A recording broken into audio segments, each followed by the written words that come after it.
Boring history for sleep. The quiet corners of civilization. Welcome, dear listener. Tonight, we drift back in time, not to moments of noise, chaos, or revolution, but to the soft, forgotten corners of the past. You won't find heroes here. No roaring crowds. Just sleepy farms, dusty libraries, boring treaties, and the occasional teaspoon innovation. Let the stillness of the ages calm your mind. Close your eyes, take a deep breath, and relax. We begin now. The wooden spoon's long sleep. Tonight, we begin with one of the humblest items in human history. It does not shine like gold, nor roar like cannons. It stirs. It serves. It rests beside steaming bowls of broth. It is the wooden spoon. The wooden spoon may seem too simple to matter, but its story stretches across thousands of years, weaving silently through the kitchens of kings and farmers alike. No one knows who carved the first one. Perhaps it was a mother by the fire, or a shepherd whittling wood in the shade. What we do know is that, from the moment it arrived, the wooden spoon never left. It never demanded attention. It simply helped. In ancient times, long before the rise of empires, early humans needed a tool to handle hot food. Bones and shells had been used, but they lacked the comfort and function of shaped wood. Archaeologists believe the earliest wooden spoons date back to at least 1000 BC. These early spoons were carved by hand using sharpened stones or flint. The process was long, patient, and repetitive. A branch would be selected, bark stripped, the core carved and shaped. Often it took hours to complete a single spoon. And then it was used. Stirring a pot of lentils, scooping porridge, feeding a child. No one celebrated the first spoon. It was not recorded in any scrolls, but it quietly revolutionized mealtime, replacing rough sticks or scorched fingers. Its value was not in what it could conquer, but in how gently it could serve. By the time of ancient Egypt, spoons had gained more shape. Some were made of ivory or bone for ceremonial use. But the wooden spoon remained the kitchen favorite. In common homes, wooden spoons were handed down. A grandmother's spoon, worn thin by years of stirring, might be given to a daughter on her wedding day. Not as a gift of wealth, but of memory. Romans used wooden spoons too. The poet Horace wrote of meals where dishes were served with care and spoons rested beside soft bread and oil. No feast was complete without quiet utensils doing their simple part. And still, nothing changed much. Wooden spoons stayed wooden, year after year, century after century. During the Middle Ages, the wooden spoon became a more familiar sight across Europe. In castles and cottages alike, they were a common possession. Peasants carried spoons tucked in belts. Monks ate quietly in stone halls, their spoons clinking gently against ceramic bowls. No wars were fought over spoons. No taxes levied. They were below notice, and perhaps that is why they lasted so long. Craftsmen began to develop regional styles. In Wales, love spoons were carved with patterns and given as tokens of affection. In Germany, long-handled spoons stirred cabbage soups in cauldrons. In Scandinavia, they were hung above the hearth for good luck. But even in this variety, there was no rush, no urgency. The wooden spoon changed little. It did its job and asked for nothing. Fast forward to the 17th and 18th centuries, and spoons remained a symbol of quiet domesticity. Colonists brought spoons across the seas. Children learned to carve them as part of household training. In some diaries of the time, we find entries like, "Carved a new spoon today. Birch, handles nicely." That was it. No drama, no tension, just birchwood and a handle that felt right in the hand. By the 19th century, factories began producing metal spoons, but the wooden ones endured. Cooks preferred them for stirring thick dough. Grandmothers still gifted them to newlyweds. Even in an age of change, the spoon remained comfortingly still. Today, in modern kitchens, the wooden spoon is still with us. Plastic and silicone have joined the drawer, but many home chefs return to the feel of grain and wood. There's something about the way a wooden spoon fits the hand, the way it doesn't scratch pans, the way it darkens with time, absorbing tiny memories of meals cooked and shared. It doesn't beep, it doesn't buzz, it doesn't connect to Wi-Fi. It just stirs. And perhaps, in that quiet, we find rest, a tool unchanged, a helper that never hurried, a history that never rushed. Let the story of the wooden spoon remind you, not all things must be exciting. Some can simply be calm. And so, we set down the spoon, beside a bowl of soup, beside a sleeping fire. The chapter ends. The night continues. The great button debate that never happened.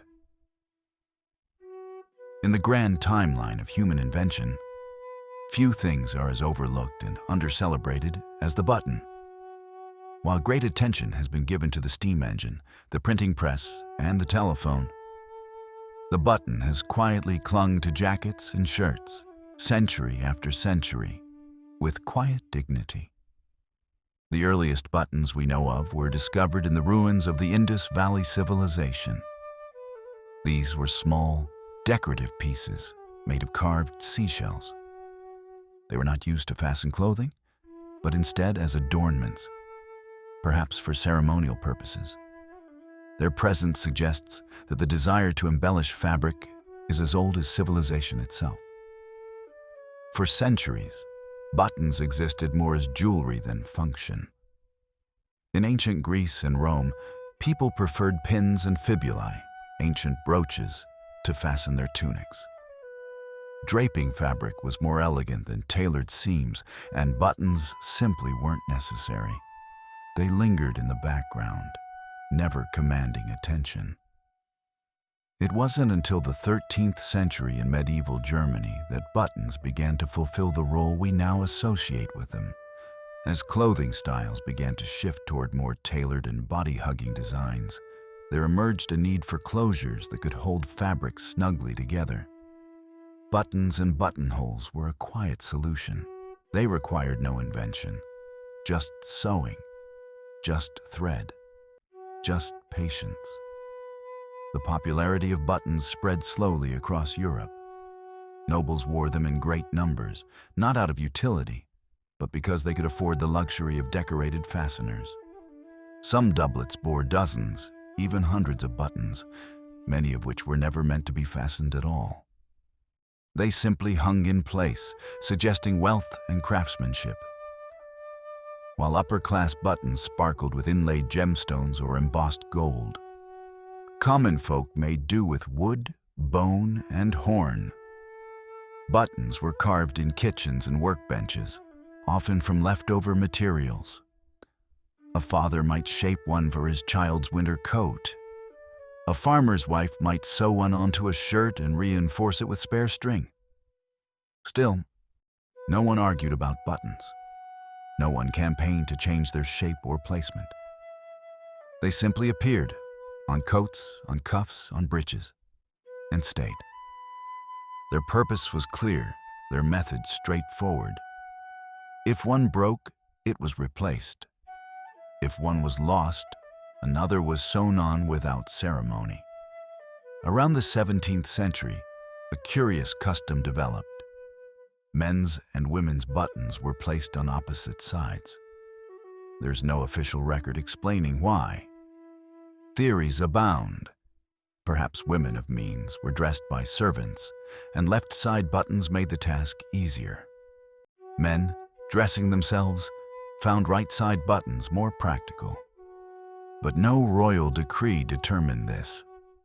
No tailor's guild enforced it. It was a slow drift of habit, woven into fashion like the buttons themselves. The Industrial Revolution brought machines into the world of button making. Suddenly, thousands could be produced in a day.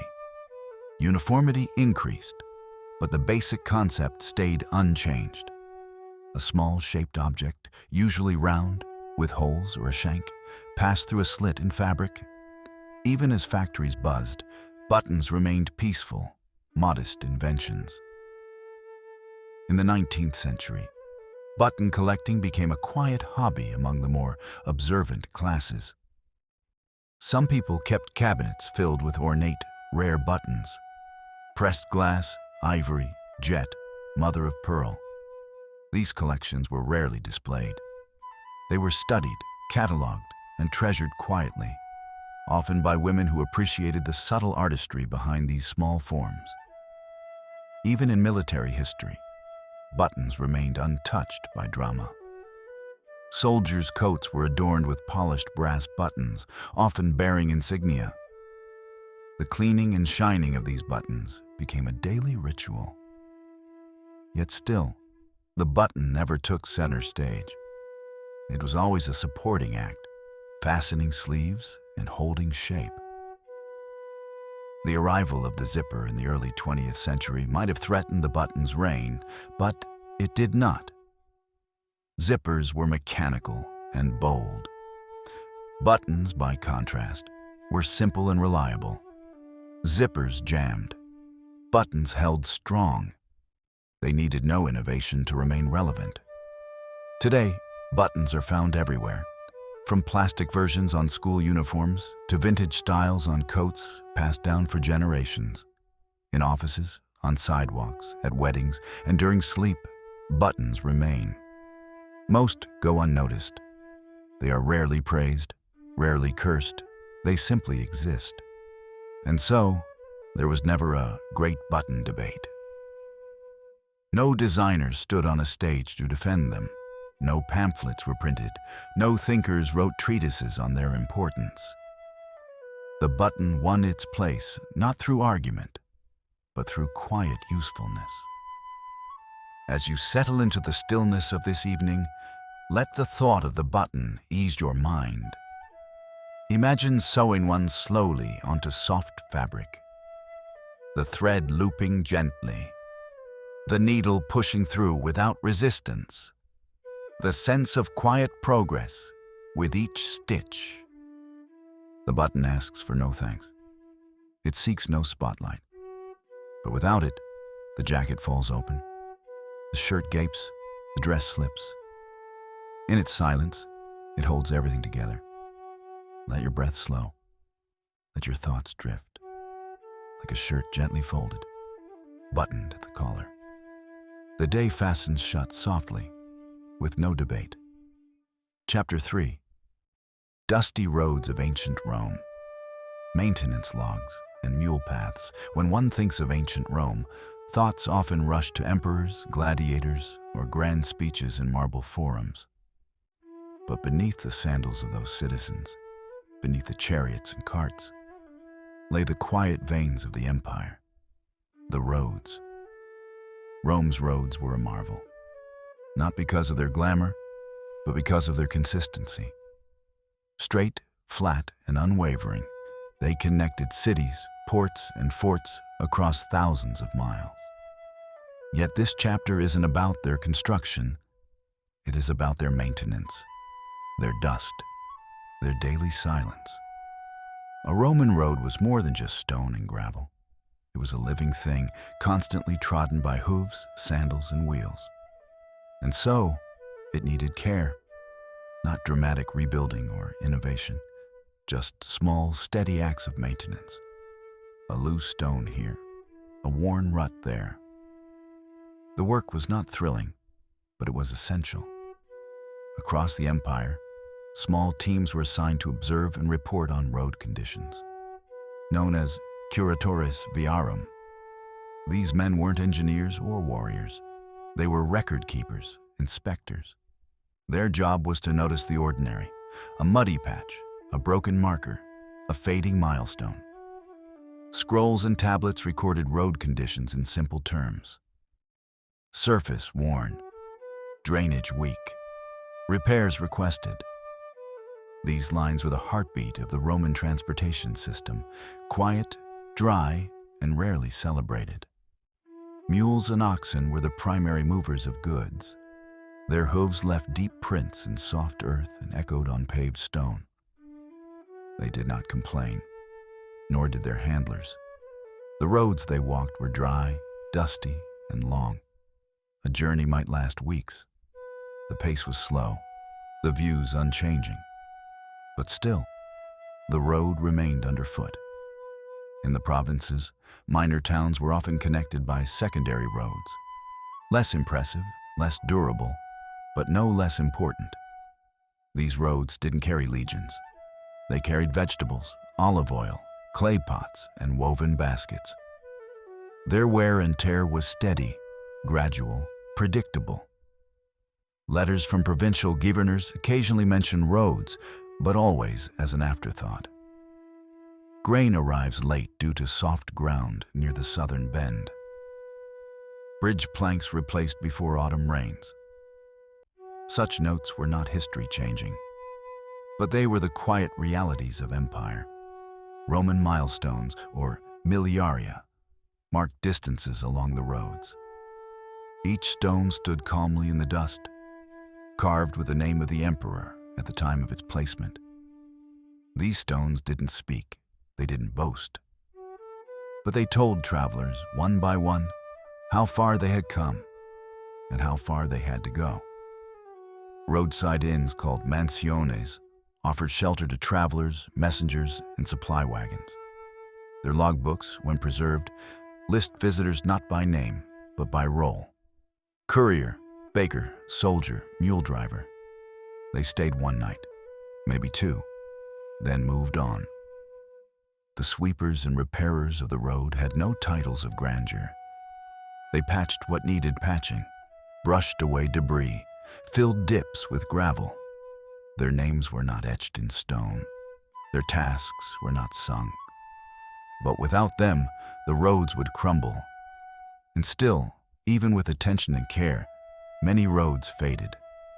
Wind and rain softened their edges. Grass crept through the stones. And yet, parts remain even today. Buried beneath cities, running under fields, emerging as lonely ribbons through forgotten hills. In dusty archives, scholars have found fragments of maintenance budgets. Copper requested, labor counted, wheels measured, no glory, just ledgers, just records. Someone, 2,000 years ago, carefully recorded that 5 carts of sand had been delivered for road patching, that a curve near a vineyard had eroded slightly, that 2 men worked 6 days on a small stretch near the coast. This is not the story of an empire's rise. It is the story of its persistence, of how greatness survives not through bold acts, but through boring ones, through watching, maintaining, walking the same route again and again. Even the Roman postal system, the cursus publicus, relied on these roads. Messengers rode fresh horses at stations along the route. They carried scrolls, orders, news. Their pace was measured, their paths known, and beneath them, dust, stone, silence. Let us imagine one of them now. A lone rider, approaching dusk, hooves soft on a well-worn road, a scroll tucked beneath his tunic. Ahead, an inn, a bowl of lentils, a straw bed. Behind him, another town, another quiet message delivered. The road stretches endlessly, but it is steady. It is familiar. There were no monuments to these roads' caretakers, no songs for the mule carts, no parades for the man who brushed away the gravel after a storm. But in the silence of those dusty Roman paths, we hear the soft whisper of a world that moved forward one slow step at a time. As you breathe in now, feel the calm repetition of that journey. A path beneath your feet, familiar, dry, long, but safe. Let your thoughts drift like dust kicked up by a gentle wheel. The road does not shout, it does not turn. It simply continues, into the distance, into memory, and into sleep. Chapter 4. The Quiet Days of the Victorian Library. In the heart of the 19th century, when the streets outside clattered with carriage wheels and the world whispered of industrial progress, a different kind of world waited behind heavy oak doors, the Victorian Library. Inside these solemn rooms, time moved slowly. The air was thick with the scent of old paper, beeswax polish, and sometimes a faint touch of coal smoke from nearby hearths. Silence was not requested. It was expected. Visitors moved quietly, coats brushing against polished wood, boots muffled by thick carpets. Librarians of the Victorian age were not just custodians of books, they were guardians of order. They kept precise ledgers, organized volumes by hand, and walked the aisles with a steady pace that never seemed to change. They greeted visitors with a nod or a whisper, if at all. It was a world of hushed dignity. The libraries themselves were carefully constructed. Many are gifts of wealthy benefactors who wished to bring knowledge to their cities and towns. Their architecture reflected this aspiration: high ceilings, tall windows, and endless shelves that reached toward heaven. Natural light poured in during the day. Gas lamps flickered softly at night. Card catalogs, written in delicate script, were maintained with painstaking care. Each entry was a record of a book's life within those walls, when it arrived, where it was shelved, who borrowed it, and when it returned. A misplaced book was not a crisis, but a quiet mystery. The librarian would search for it patiently, tracing its path, like a detective with no urgency. Reading rooms were often silent, except for the occasional rustle of a turning page or the faint scratch of a fountain pen. Some patrons read newspapers spread wide across green felt desks. Others flipped slowly through dictionaries, encyclopedias, or spiritual treatises. No one rushed. There was no need. Time seemed slower here, as if measured in chapters instead of minutes. The books themselves wore age like a badge. Leather spines cracked gently. Gilt letters faded into soft glimmers. Many were rebound by hand when their covers frayed, given new life by skilled hands in back rooms few ever entered. Margins sometimes held pencil notes, written with care by readers long gone. Their words remained like echoes, quietly preserved. Young assistants were taught the art of shelving, always spine outward in exact alignment.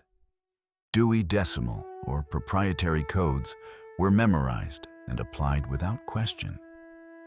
A misfiled book could go unnoticed for years, resting peacefully among foreign titles, unnoticed but safe. Some libraries had globe displays or mineral cabinets intended to educate and impress. Children sometimes peered at these in awe during school visits, whispering to one another under the watchful eyes of staff. These moments were the loudest the library would ever be. Even the borrowing process was a ceremony. A patron presented a handwritten slip. The librarian verified the title's location, a trip to the stacks, a slow walk back. The book stamped with a return date using a metal press that clunked gently, like the tick of a slow clock. Not all who entered came to read. Some came to think or to rest. The library was a place of quiet refuge in a century of growing noise. It offered what few other places could: stillness, patience, and space to breathe. In winter, libraries smelled of damp coats and warm paper. In summer, the windows were cracked open just slightly, letting in the murmur of distant traffic and the occasional bird song. Always the books remained, rows and rows of them, silent, waiting to be opened. Librarians often worked for decades, their routines unbroken by fashion or invention. Even as new books arrived with new ideas, the old ways persisted. The same steps each morning, the same lamps lit at dusk, the same dust cloth passed over familiar surfaces. Evenings in the Victorian Library were perhaps the most peaceful. With fewer visitors, the room settled into a comfortable hush. Books were returned to their places. Tables were wiped clean. Ledger entries finalized. Curtains drawn. The lamps dimmed slowly, casting golden glows on shelves that had seen generations pass. And when the last door was locked, the library rested. The books slept. The air stilled. In the quiet days and quieter nights of the Victorian Library, knowledge was not chased. It was invited gently, like a guest who stayed a while before fading into dreams. As you drift now toward your own sleep, imagine the rows of books beside you, the warmth of polished wood, the soft ticking of a clock somewhere behind the shelves. No demands, no deadlines, only quiet, only rest. Chapter 5. Treaties that didn't matter. A century of forgotten promises. History often shines a spotlight on treaties that redrew borders, ended wars, or redefined empires. But not every treaty left a mark. Some were signed with ceremony and sealed with wax, only to fade quietly into obscurity. These are the agreements that didn't change much at all. Signed, stored, and largely forgotten. During the 18th and 19th centuries, Europe saw a flurry of diplomatic activity.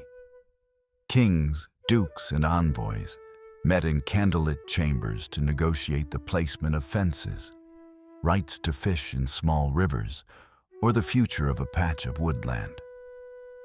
Many of these discussions resulted in treaties, written with formality but lacking urgency. One such example is the Treaty of Eberstadt, signed in 1724 between two minor German principalities. The issue? Disputed rights to collect firewood from a forest used by both sides. After months of back and forth, it was decided that each side could continue doing exactly what they had already been doing. The document was long, the signatures grand, but nothing changed. Such treaties were not failures. They were formalities, acknowledgments that people preferred peace over conflict, even if there was little to resolve. The very act of agreeing was more important than the outcome. In Eastern Europe, numerous small treaties were drawn up between neighboring estates and counties. They settled grazing rights, footpath access, or how many barrels of grain one side owed another during lean winters. The documents still exist, stored in regional archives, dusty, untouched, unread for centuries. These treaties were often written in beautiful script, with elaborate phrasing and careful seals. They were read aloud in meetings, agreed upon with nods, and copied into ledgers. And then, quiet. No wars were avoided, no rebellions sparked, just quiet acknowledgement, followed by continued routine. Some treaties were even based on misunderstandings. In 1813, a treaty between two alpine villages attempted to define snow-clearing responsibilities for a shared mountain pass. But due to an error in translation, both sides believed the other was responsible. For decades, neither cleared the path. Eventually, the tradition faded and was replaced by local cooperation, with no mention of the original treaty ever again. In some cases, treaties were drafted but never ratified. The intentions were recorded, the signatures collected, but the documents were placed in drawers and left there. The reasons varied. The rulers changed. The situation resolved itself, or people simply lost interest.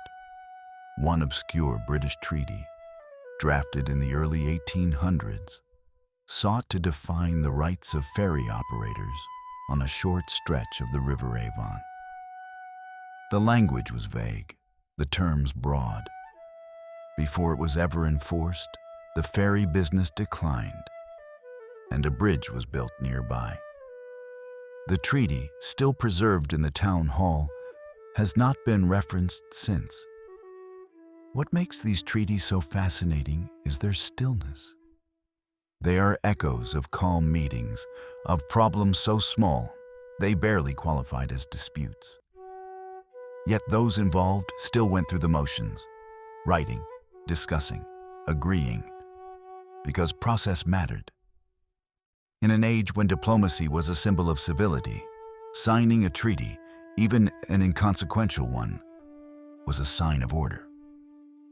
It said, "We are thoughtful. We are organized. We handle things with pen and paper, not sword and flame."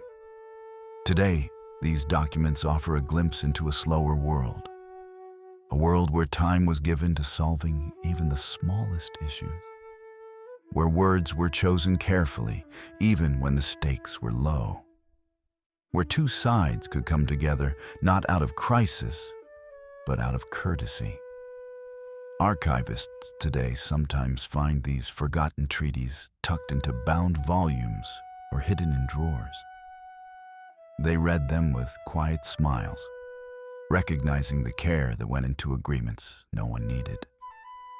They catalog them, preserve them, and return them to their shelves, where they continue their peaceful slumber. And so, these treaties remain, not as turning points, but as reminders that history is not always bold, that sometimes its quiet moments say just as much. As you listen now, let the stillness of these old agreements settle over you. Imagine the soft scratch of a quill, the flicker of candlelight, and the quiet nods of agreement over details that barely mattered. No rush, no tension, just the hum of formality. Just the comfort of consensus. A time when the world paused to write things down, even if no one would ever need to read them again. Chapter 6. The Uneventful Life of an 18th Century Mail Carrier. In the grand stories of history, the people who carried the news are often forgotten.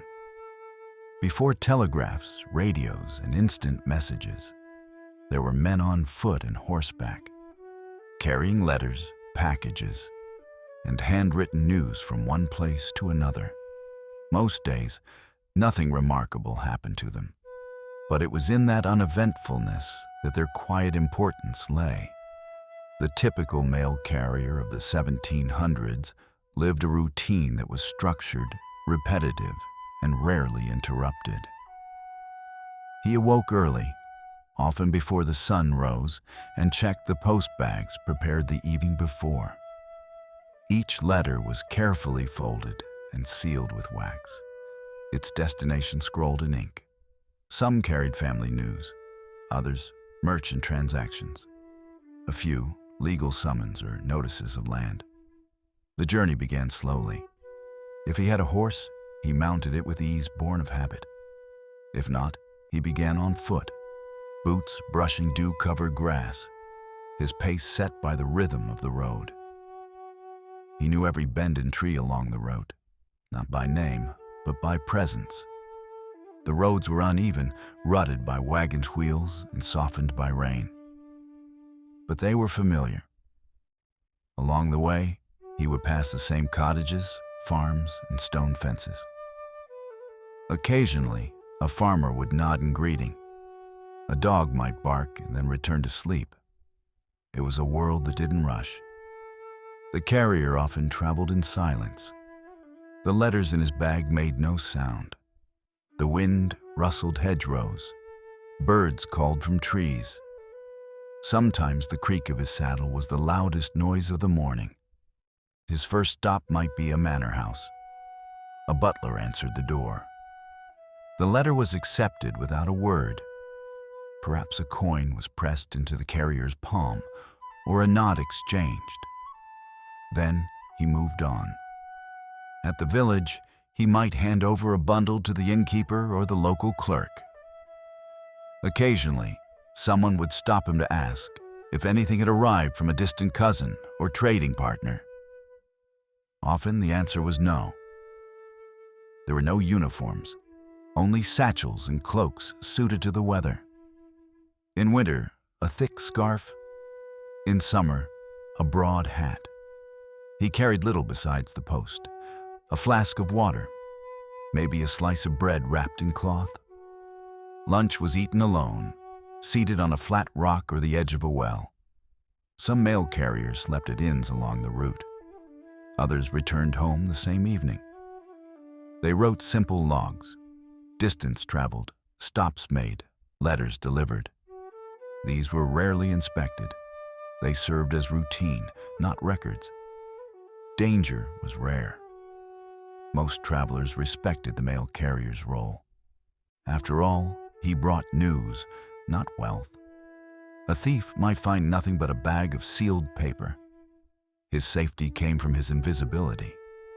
The routes changed with the seasons. Spring brought mud, summer heat. Autumn meant early dark. In winter, snow slowed the walk, but it didn't stop it. The mail still moved, always slowly, always surely. One mail carrier wrote in his notebook, "Rained for most of the ride, delivered all." Mrs. G accepted with thanks. Mr. P, not home, left at door. It was not dramatic, but it was a life recorded with care. Their pay was modest. Some were hired by local governments, others by private contracts. They didn't expect raises or fame. A steady route, working boots, and a dry satchel, that was enough. Children sometimes watched the carrier pass and waved. He didn't wave back often, but occasionally he did. And sometimes he carried sweets from a distant uncle or birthday cards with a coin folded inside. He was, in many cases, the most consistent visitor to each town.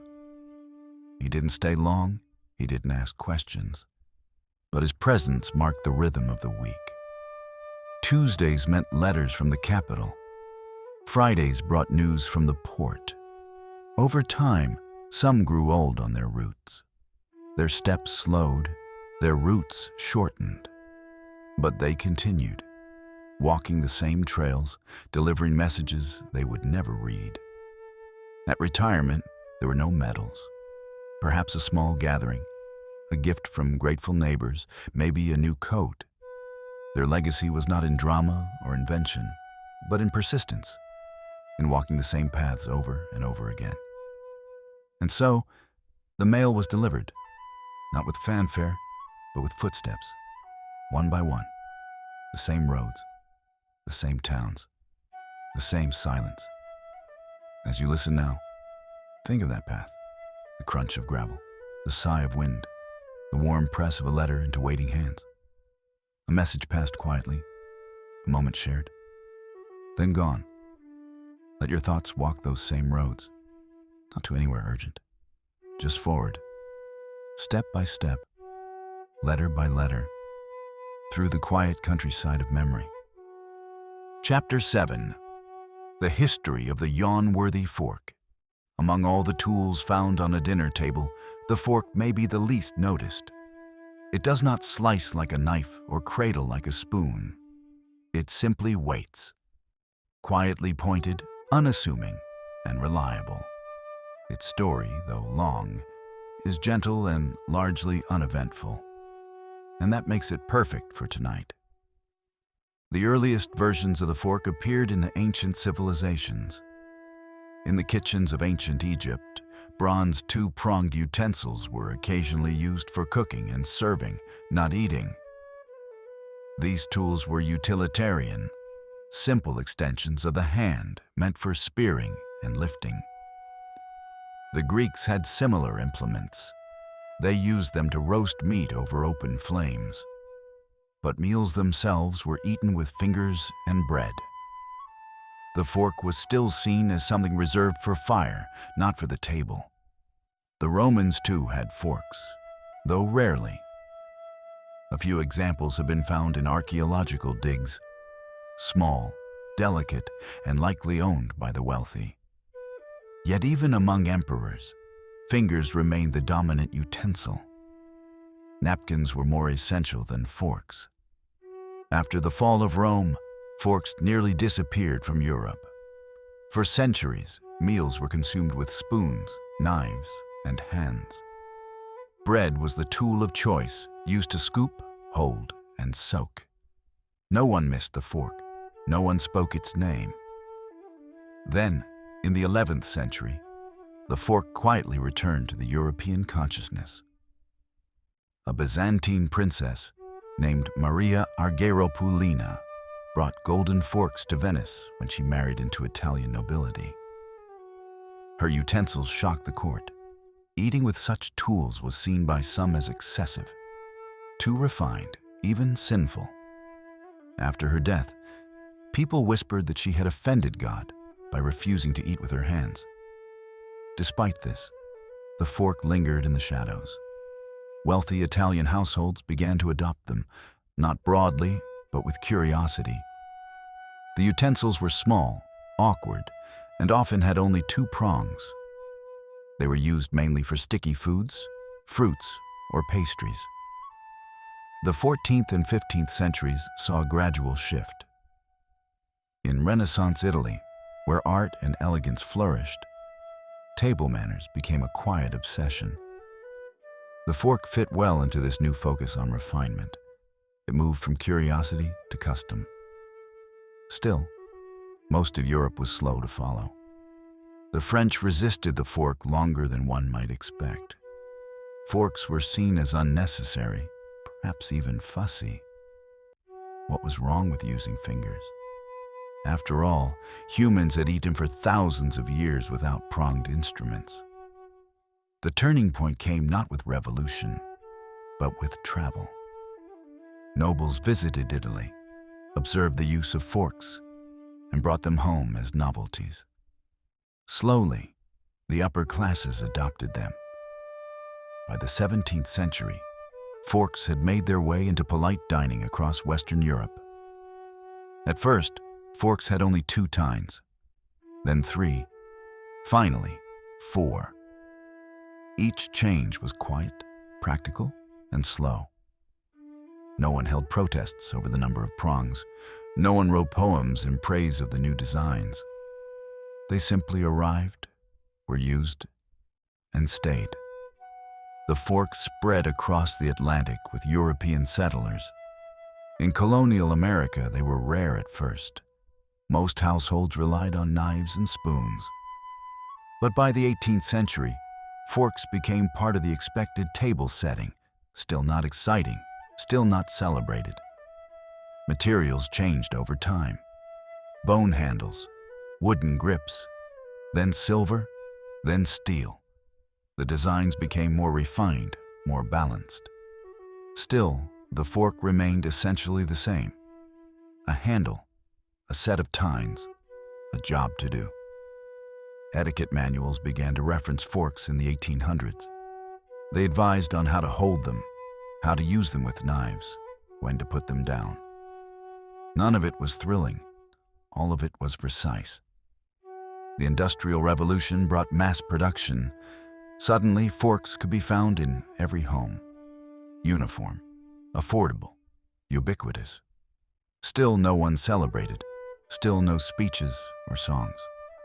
In the 20th century, plastic forks were invented, disposable, lightweight, and ever-present. They appeared at picnics, in cafeterias, at weddings. They were thrown away without thought. But still, they did their job. Even now, the fork remains one of the most unchanged tools in human history. Its design, perfected through use rather than invention, continues quietly. People pick them up daily, without thinking. A few seconds at each meal, dozens of times a week, year after year. And still, it never seeks praise. The fork is the background character of the dining experience, reliable, modest, and often forgotten. As you rest tonight, let your mind wander to a slow banquet of ages past. A dimly lit room, velvet curtains, roasted meats, a table set with care. Among the spoons and goblets, a small, unassuming fork waits to be used. No one notices. No one thanks it. But it is there. Let that image carry you softly into sleep. A tool that never asked for glory, but always served. Quiet, constant, familiar, just like your dreams. Chapter 8. The Peaceful Drift of Time in Edo-era Japan. In the early 1600s, Japan entered a period of quiet. The wars that had once shaken its provinces gave way to unity under the Tokugawa shogunate. This era, known as the Edo period, lasted over 250 years. And for most of it, the rhythm of life moved slowly, deliberately, and peacefully. The streets of Edo, now Tokyo, were orderly and clean. Merchants opened shop at dawn, bowing to neighbors as shutters creaked upward. Townspeople walked slowly in pairs or alone, sandals gently tapping packed earth. In the countryside, farmers greeted the day by checking their rice paddies and watching the sky. Time did not rush. It was measured by the changing of lanterns, the rising of steam, the sound of distant bells. There were no factories to belch smoke, no railways to scream across valleys, only feet, wheels, wind, and water. Villages remained largely untouched by the passage of decades. Roofs were thatched with straw. Doors slid open on wooden rails. Families gathered in the evening around low tables, eating rice and pickled vegetables while the wind moved paper screens. Grandparents told quiet stories. Children listened without needing excitement. Art flourished, but even that moved gently. Woodblock prints showed scenes of everyday life. A man crossing a bridge, a woman pouring tea, a cat sleeping near a stove. Poets wrote haiku, just 3 lines long, focused on frogs, ponds, and morning mist. Nothing grand, everything calm. In Kyoto, monks swept temple grounds each morning. Their brooms whispered over stone paths, never hurried. The gardens were raked in perfect lines.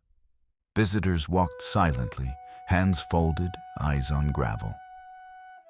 The silence was part of the experience, a language without words. The Edo government restricted movement to maintain stability. Travel required permission.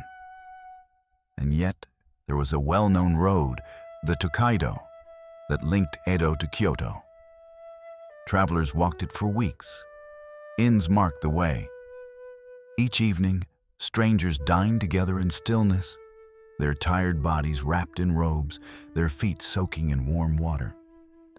At home, people measured time with burning incense sticks or clocks driven by weights and water. These devices ticked slowly, like breath. Nobody rushed to appointment. Life unfolded according to nature's pace. Markets bustled, but only gently. There were no shouts, just soft negotiations over radishes, cloth, or sandals. Baskets were filled, coins exchanged, and the day continued without drama. Even entertainment had its own slow rhythm. Kabuki theater performances could last all day. Audiences came and went. Between acts, they sipped tea, ate rice cakes, and chatted softly with neighbors. The stories unfolded gradually, often based on history or moral tales. Clothing was simple and uniform. Most wore indigo-dyed cotton. Patterns were subtle, stripes, waves, or small flowers. There were no fashion revolutions. Changes came slowly, over generations. In education, children learned with brush and ink. Characters were copied over and over again. The goal was not speed, but precision. A well-formed symbol brought pride. The lesson was not in rushing to finish, but in doing one thing well. Even punishment under the shogunate was structured and predictable. Laws were strict but rarely applied with surprise. People understood their role in society. There was safety in that understanding, a shared rhythm. As centuries passed, the outside world grew louder. Guns, ships, telegraphs. But inside Japan, time still flowed like a quiet stream. Foreigners were turned away, imports were limited. Edo remained enclosed, like a carefully tended garden. The peaceful drift of time allowed people to grow old in the same homes, to walk the same paths, to hear the same stories. No need for reinvention, no hunger for novelty. Just the steady unfolding of seasons, cherry blossoms in spring, cicadas in summer, red maple leaves in autumn, snow in winter. Tea ceremonies continued year after year. Bow, pour, sip, bow again. The cups were passed slowly. The silence was honored. Nothing had to be said. Everything was understood. As you listen now, picture yourself on a wooden porch in a quiet Edo town. Rain taps on the roof. A paper lantern sways. You sip tea from a clay cup, watching droplets ripple in the garden pond. You have nowhere to be, nothing to prove. Just this moment. Let that moment stay with you. Let your breath follow the slow rhythm of the Edo way, measured, gentle, and unchanging. A time where life moved not to the beat of clocks, but to the soft hum of the earth itself. Chapter 1. The History of the Rocking Chair. A gentle sway through time. It begins with a slow, steady sway. The soft creak of wood against floor, the familiar curve of armrests, and a rhythm that has soothed people to sleep for generations. This is the story of the rocking chair, an object so quiet it almost vanished into the background of history. The rocking chair did not burst into the world with invention or fanfare. Instead, it eased into homes, one gentle push at a time. Most historians agree it appeared sometime in the early 18th century in North America. Not with patents or press, but with practicality. A standard chair was fitted with curved slats, and suddenly, it moved. Early rocking chairs were handmade. A local carpenter might craft one as a gift for a neighbor or a new mother. The materials were simple: pine, oak, maple. No ornate carvings, no embellishments, just comfort, just motion. They were first used outside, in gardens and porches. The gentle movement helped people cool down, relax, and pass the time. Some believe the earliest rockers were meant for the sick or those in convalescence, providing both motion and rest without effort. By the mid-1700s, rocking chairs began to appear indoors, in front of fireplaces, beside cribs, in quiet corners of reading rooms. Their presence was felt, but never declared. They were simply there, moving slightly when no one was watching. Unlike other furniture trends, the rocking chair didn't evolve dramatically. Its design stayed simple: a seat, a back, two rockers. Its innovation wasn't in what it did, it was in what it undid. Tension, stillness, fatigue. Thomas Jefferson is said to have used a rocking chair while writing drafts of the Declaration of Independence. But even this historical note is subdued. The chair did not influence policy. It merely supported a man's back while he thought. Mothers and fathers used rocking chairs to soothe their children. The movement mimicked being held, being rocked, being safe. Long before child psychology became science, the rocking chair understood the human need to sway. In the 19th century, rocking chairs spread throughout Europe. Some were handmade, others mass-produced. The famous American Shaker communities built rockers known for their simplicity and durability.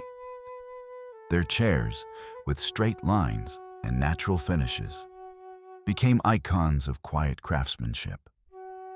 Porch culture in the southern United States embraced the rocking chair. After long days in the fields, people sat in pairs or alone, watching the sky turn shades of evening. The chairs creaked softly beneath them. Conversations flowed slowly. Sometimes, no words were needed at all. By the early 20th century, the rocking chair had become a staple of homes across the Western world. Doctors recommended them for nervous disorders. Writers used them for thinking. Grandparents sat in them to knit, nap, and remember. And still, they changed very little.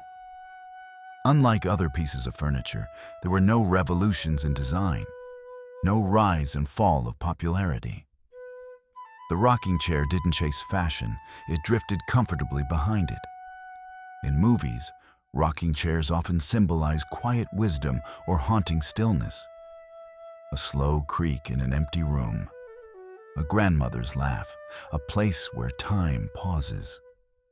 In hospitals and nurseries, the rocking chair is still used today. Modern designs may include cushions or gliders, but the feeling remains. A gentle back and forth, a surrender to rhythm. There are no historical battles fought over rocking chairs, no debates, no manifestos. But they've been there for moments of change, during births, deaths, long letters written by hand, and long silences held between thoughts. Today, you'll still find them on porches, in nurseries, in antique stores. They're passed down through families, often with little history attached. Just the knowledge that someone once rocked there, and someone will again. The creak of the wood is not a flaw, it's a memory. A sound that says, I've been here. I've held people. I've waited. As you prepare for rest tonight, imagine the feeling of a gentle sway beneath you. A slow rise and fall. A soft rhythm that needs no music. Just breathe. Just time. Let yourself rock backward into stillness and forward into sleep. Chapter 2. Pencils, Quills, and Pens.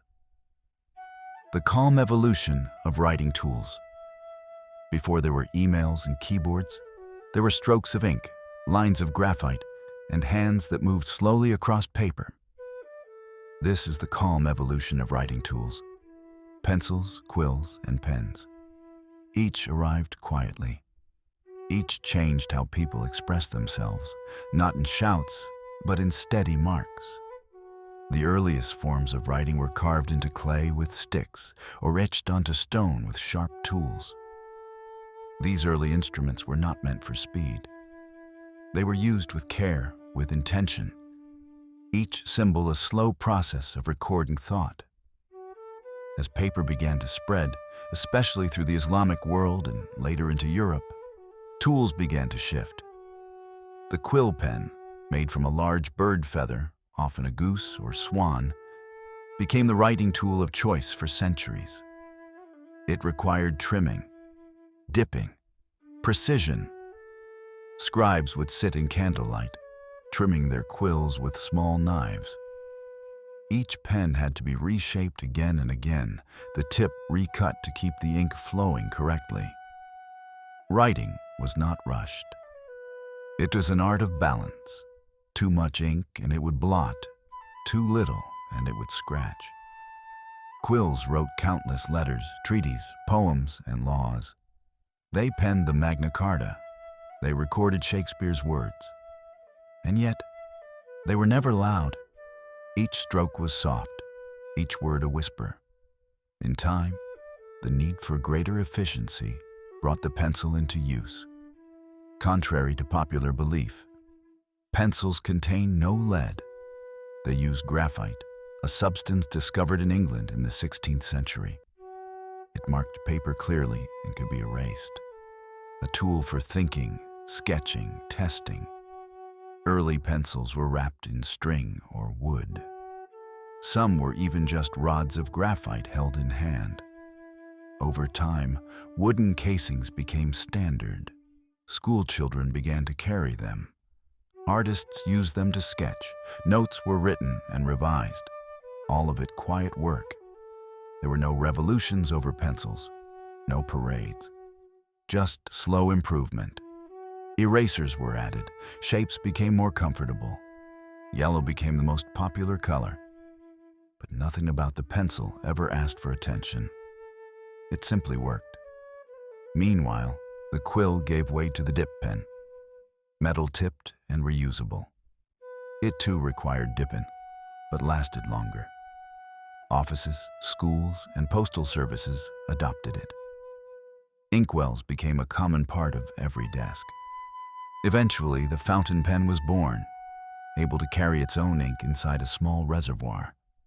Now writing became smoother. You could write pages without pausing to dip. Still, it was no faster than the hand allowed. People took their time. They wrote in cursive, long letters, patient loops and lines. Some pens were passed down, treasured, refilled. Others were utilitarian. But whether made of brass, silver, or plastic, they all performed the same quiet task: putting words on paper. The 20th century introduced the ballpoint pen, small, convenient, and inexpensive. A tiny rolling ball delivered ink precisely, with no smudges, no blotting. Suddenly, everyone had a pen, in pockets, purses, drawers, at school, at work, at home. Yet the act of writing remained personal. The pen touched the page, the hand moved, the mind followed. Even today, in an age of tapping screens and talking to devices, the simple act of writing by hand still calms the brain. The pencil remains beside the pen, in classrooms, in sketchbooks, in old drawers, chewed and worn. It's still the first tool given to children learning to write. It forgives, it erases, it encourages mistakes and starts again. And some still keep fountain pens. They refill them carefully. They write letters, not out of necessity, but for pleasure. There is beauty in that old rhythm. The pause, the flow, the curve of a word formed by hand. So much of our history was written slowly, with quills dipped in ink, with pencils scratched against rough paper, with pens that needed care and pressure. These tools recorded births and deaths, shopping lists and love letters, scientific theories and forgotten recipes. And they never rushed. Tonight, as you rest, imagine holding a pen or pencil. Hear the gentle scratch on parchment. Feel the calm repetition of letters forming under your hand. See the soft fade of ink at the end of a sentence. There's no need to hurry. Writing is not a race. It's a quiet conversation between thought and page, between mind and hand. Let your breath match that pace. Let your thoughts settle like ink in a well. Let each exhale be a gentle stroke. Let each moment be a mark left behind.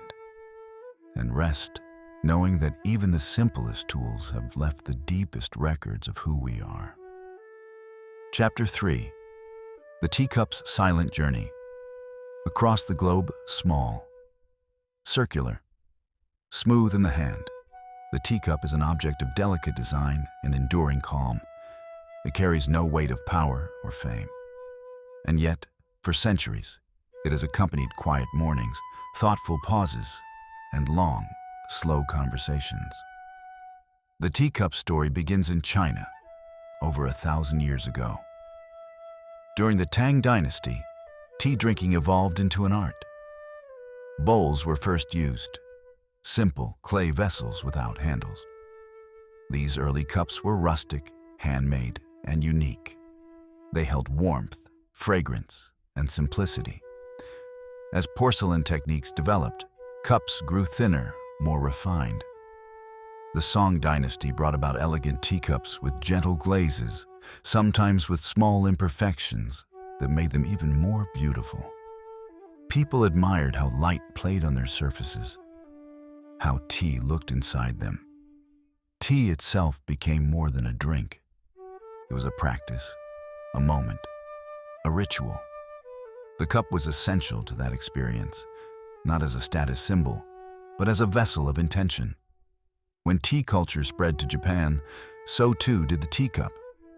In Japanese tea ceremonies, the cup was held with both hands, admired before sipping. Some cups were intentionally asymmetrical. A chip or slight flaw was seen as a gift of nature, a mark of impermanence and beauty. Japanese teacups, or yunomi, often had no handles. They invited touch. The heat of the drink became part of the sensation. You didn't gulp from them. You sipped, slowly, quietly. Centuries later, tea made its way to Europe. With it came porcelain cups, imported from China, highly prized and carefully packed in crates lined with straw. They were expensive, fragile, and treasured. At first, Europeans struggled with a handleless design. Accustomed to hot drinks being held at a distance, they found the Eastern cups too hot. So handles were added, small loops of ceramic attached delicately to the sides, a Western solution to an Eastern tradition. Thus, the modern teacup was born. In England, the teacup became a fixture of daily life. Afternoon tea emerged as a custom of calm. Cups were passed gently from saucer to lips. Conversations flowed. Time slowed. There was no hurry in tea. During the 18th and 19th centuries, teacups became objects of decoration, painted with flowers, landscapes, gold trim. But still, their function remained unchanged. They held a warm drink and a moment to pause. In parlors and drawing rooms, teacups rested on doilies and saucers. Hands lifted them gently. Words were spoken softly. Tea became part of diplomacy, courtship, mourning, celebration. And always, the cup remained at the center, unspoken but essential. Across the Atlantic, teacups came to the American colonies. They traveled in trunks, wrapped in cloth. Even in frontier homes, people paused for tea. The cup, perhaps chipped from the journey, still held comfort. During wars, shortages made porcelain scarce. But still, people kept their old cups. A broken handle was repaired. A cracked glaze accepted. The ritual endured, even when materials did not. In modern times, teacups are often replaced by mugs. Larger, thicker, more casual. But the teacup still holds its place, on special trays, in quiet cafes, at slow breakfasts. Its presence signals calm.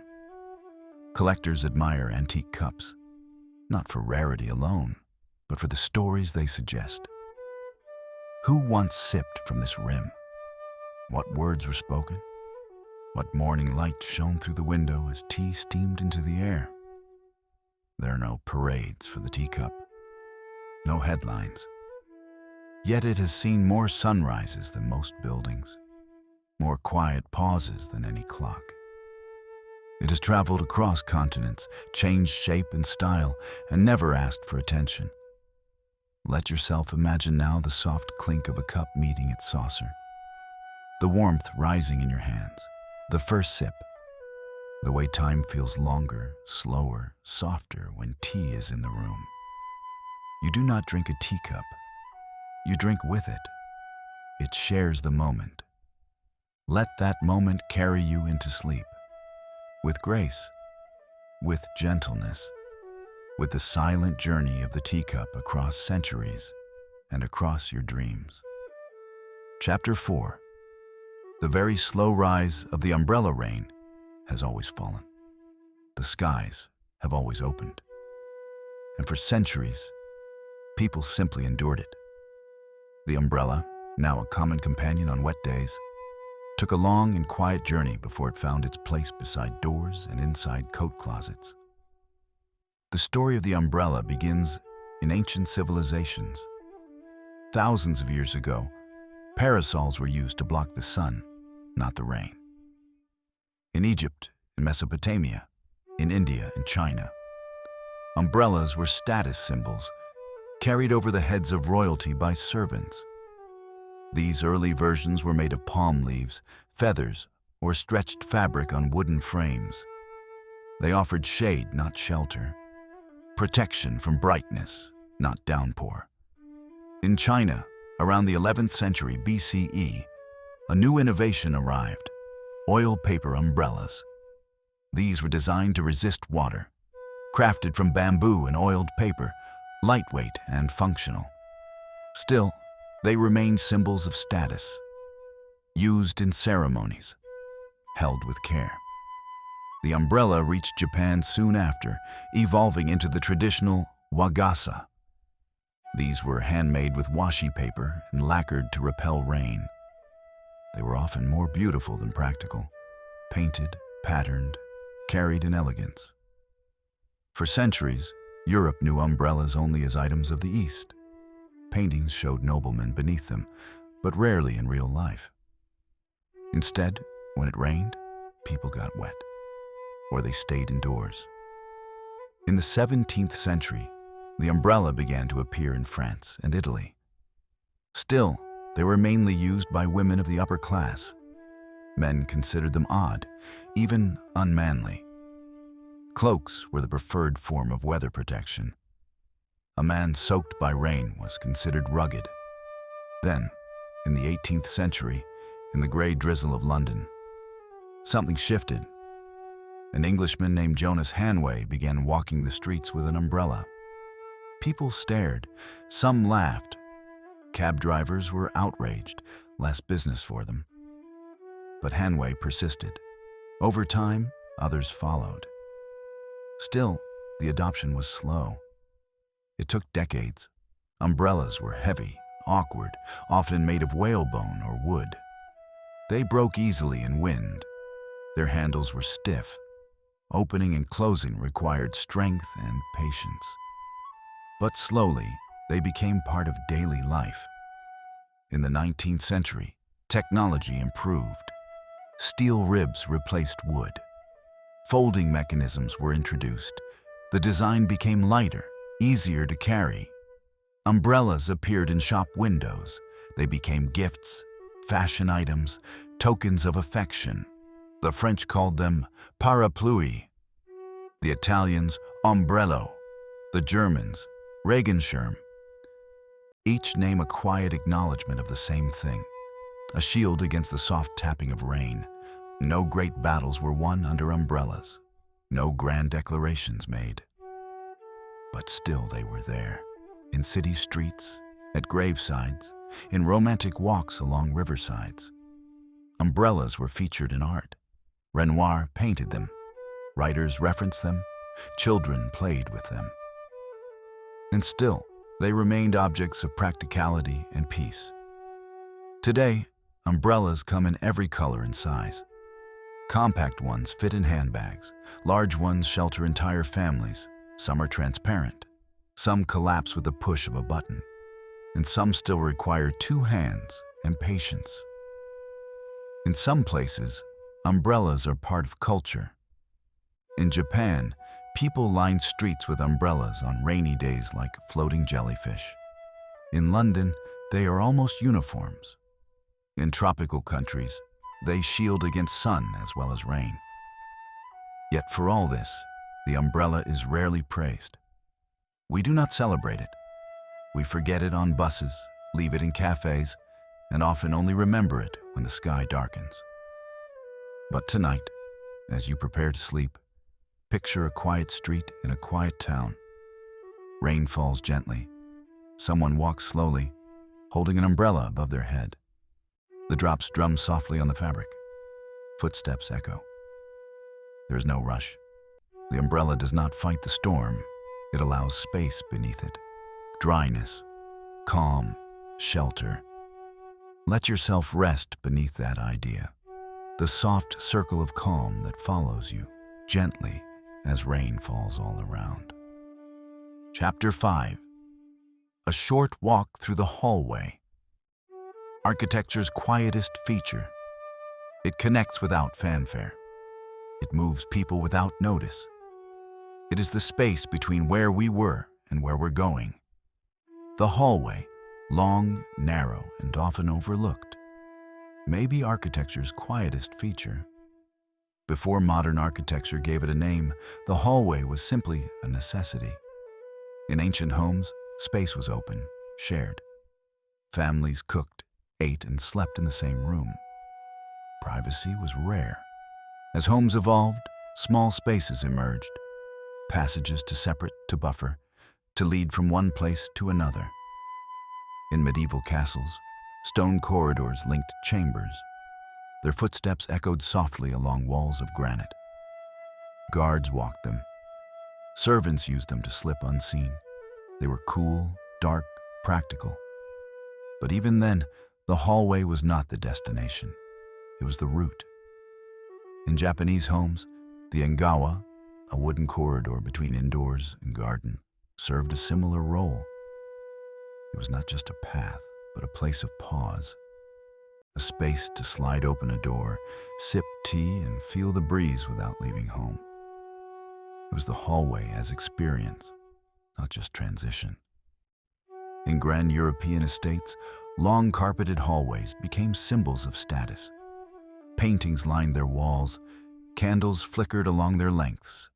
Children ran down them. Guests walked slowly, admiring family portraits. They were part gallery walk. In Victorian homes, hallways took on more structured roles. The front hallway greeted visitors, a place to remove coats, lower voices, prepare for civility. The back hallway connected kitchens and servant quarters, quiet, purposeful, unnoticed by guests. Still, the hallway remained humble. It didn't ask to be admired. It existed so others could arrive. Schools built them long and wide. Students shuffled between bells. Their lockers lined the walls like little metal houses. Whispers filled the space. So did laughter. So did footsteps. But the hallway was never the scene. It was the stagehand. Hospitals used hallways for movement and order. Beds rolled gently across linoleum. Nurses passed quietly. Family members stood waiting or pacing. The hallway carried emotions from one room to another, fear, hope, relief, without holding on to them. Even in offices, hallways became neutral zones, a place to exchange a nod, to think between meetings, to walk off a difficult conversation. Often lined with white walls, soft lights, and a hint of quiet carpet beneath. And yet, in their very stillness, hallways offer comfort. They remind us of direction, of next steps, of things continuing forward. Some are straight and short. Others twist, turn, or vanish behind corners. Some are grand, like hotel corridors with golden doors. Some are modest, like narrow apartment paths, barely wide enough for two. But always, the hallway is honest. It leads somewhere. It is not the end, but not entirely the beginning either. In cinema, hallways are used to build suspense or reflection. Long shots down silent corridors. A person walking toward an unknown door. The camera never rushing, just moving with the steps. In literature, the hallway is symbolic. A liminal space. A place between choices, between lives, between ideas. And in dreams, people often find themselves walking endless hallways. Doors on each side, choices yet to be made. Yet despite all this, the hallway remains humble. It holds no throne, no bed, no kitchen stove. It asks for nothing except your passing. Tonight, as you close your eyes, imagine a hallway, perhaps from a memory, perhaps one you've never seen. It's dimly lit, silent. Each step you take is soft. You're not in a hurry. You're simply walking, forward, calmly. The hallway has no rush, no noise, just gentle direction. Let your thoughts walk with you, past closed doors, toward rest, toward stillness. And know that even in the simplest parts of life, like the humble hallway, there is beauty in simply moving forward, one quiet step at a time. Chapter 6. The History of the Fireplace. Warmth without a word. There is something timeless about the soft crackle of a fire, the way flames dance, the warmth that stretches gently across a room. Long before thermostats or radiators, there was the fireplace, a hearth that gave not only heat, but comfort, gathering, and silence. The earliest humans sat around open fires. They weren't in fireplaces, not yet. These were fires in caves, in shelters, under the stars. Fire gave light and warmth, kept animals away, and cooked food. But more than anything, it gave people a place to stop and sit, together. Over time, fire moved inside. Ancient civilizations learned to build homes with designated areas for heat. In Rome, Hypocauste systems used underground heat channels to warm rooms, quiet, radiant, invisible warmth. In Northern Europe, central fire pits sat in longhouses. Smoke escaped through thatched roofs. Families huddled nearby, sharing stories, sharing quiet. The fireplace, as we recognize it, began to emerge in the Middle Ages.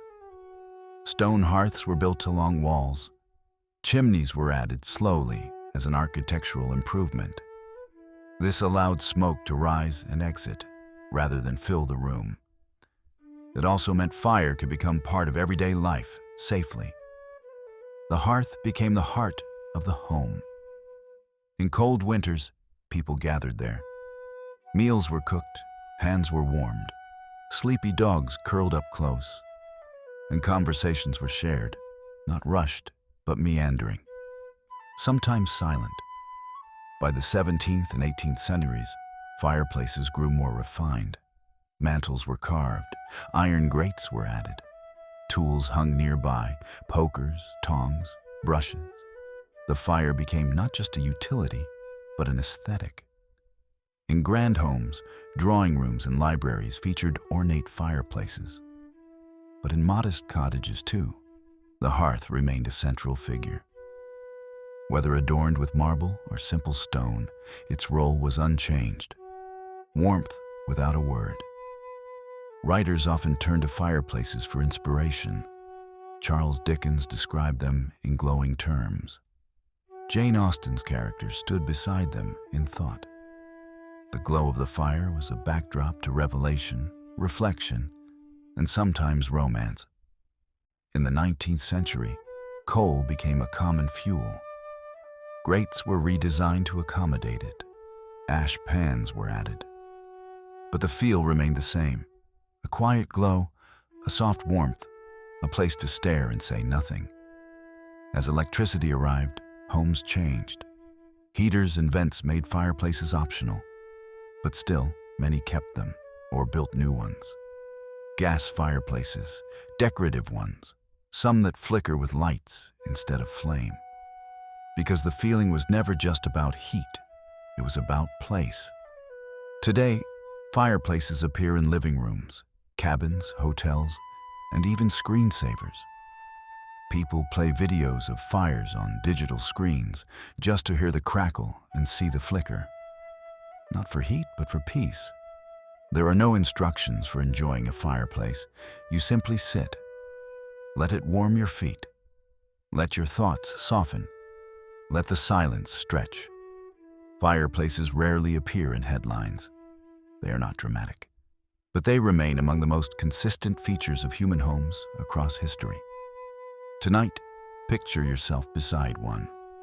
A chair drawn close, a blanket over your lap, flames rising and falling in slow rhythm.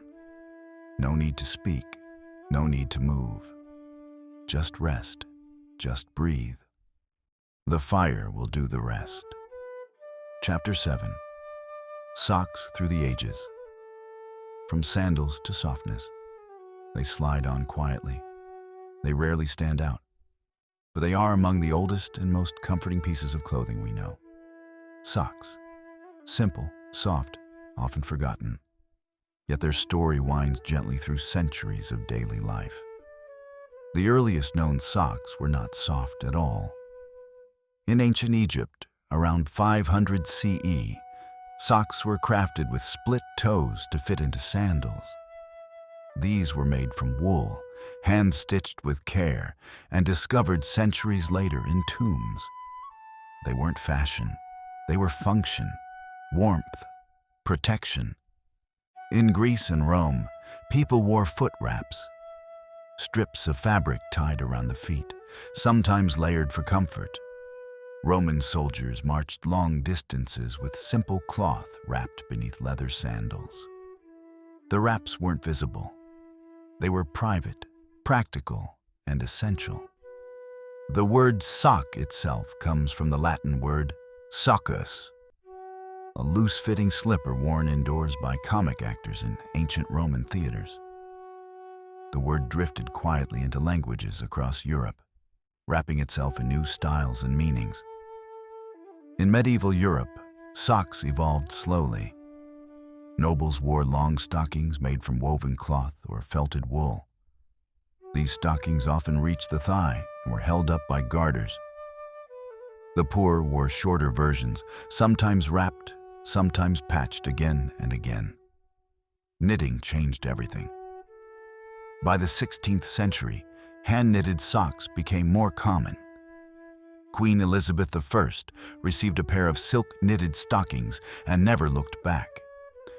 She ordered more, setting a royal trend. But for the average person, wool remained the standard, durable, warm, and simple.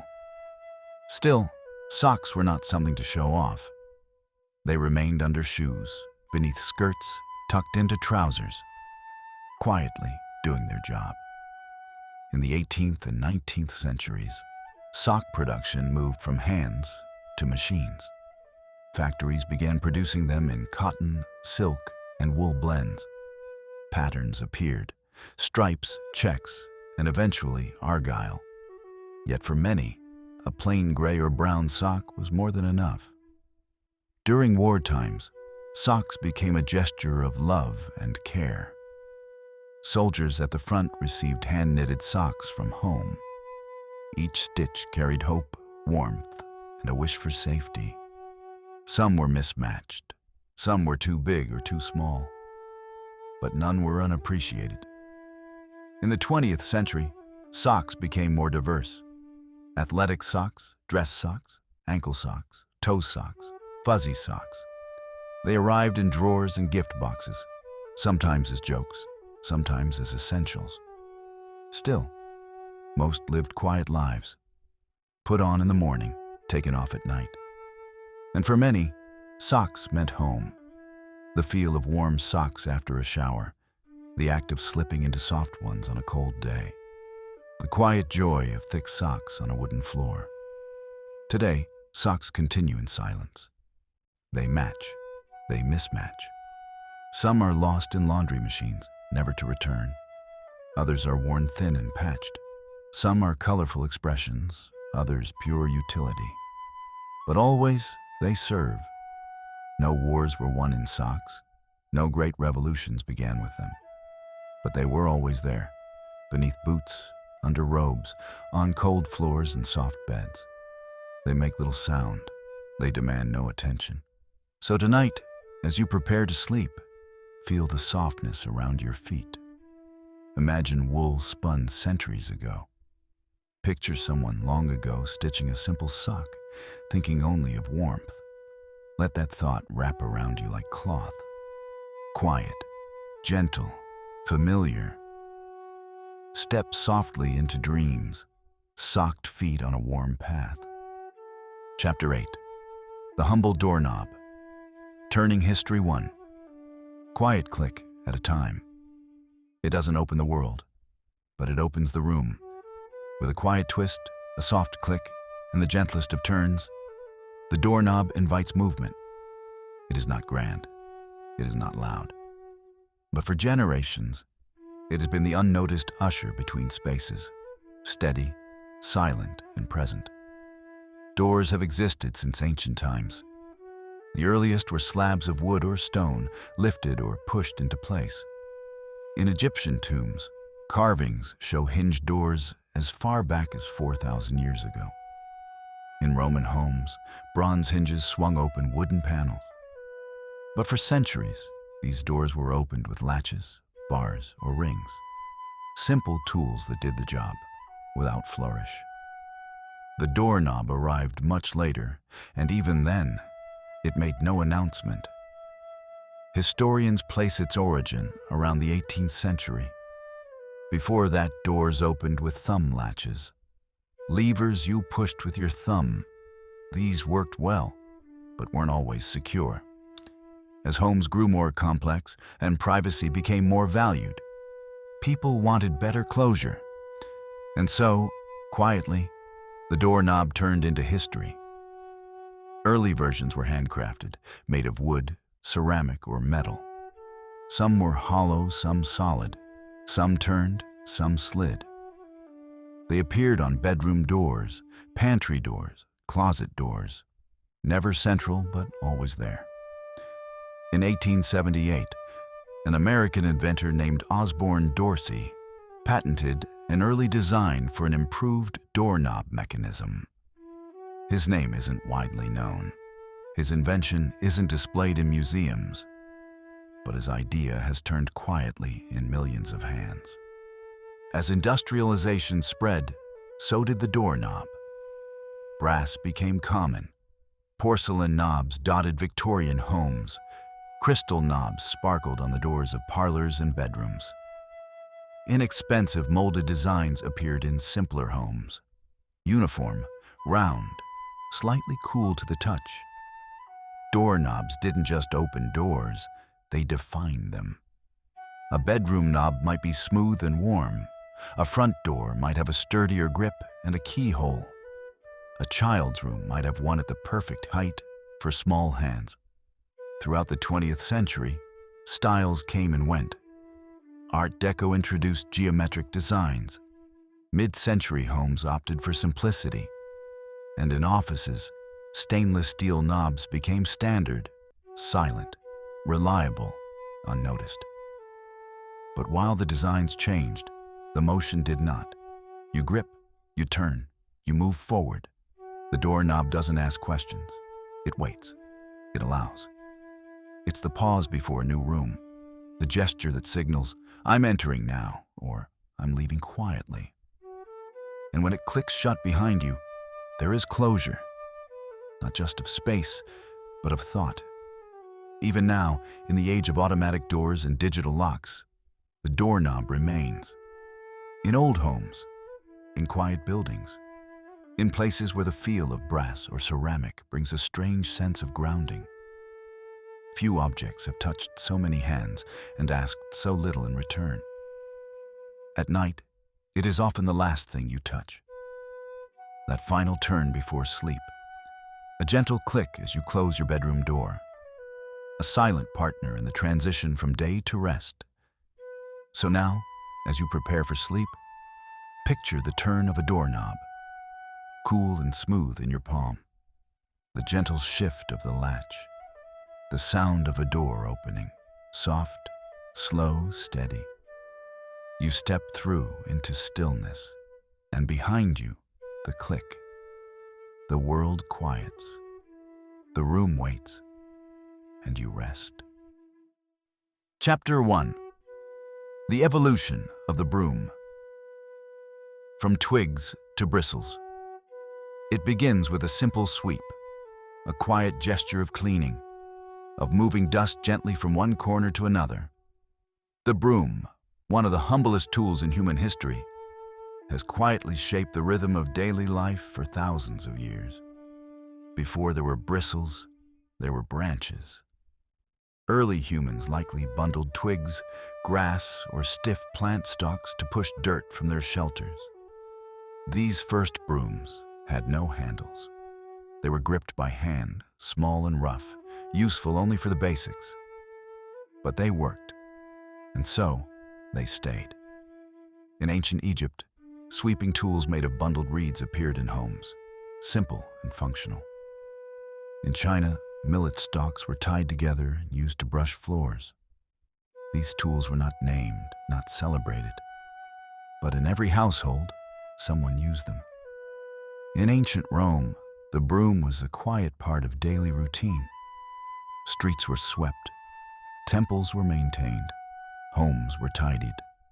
Brooms made of twigs or palm fibers helped keep dust and ash in order, especially in homes with open fire pits and oil lamps.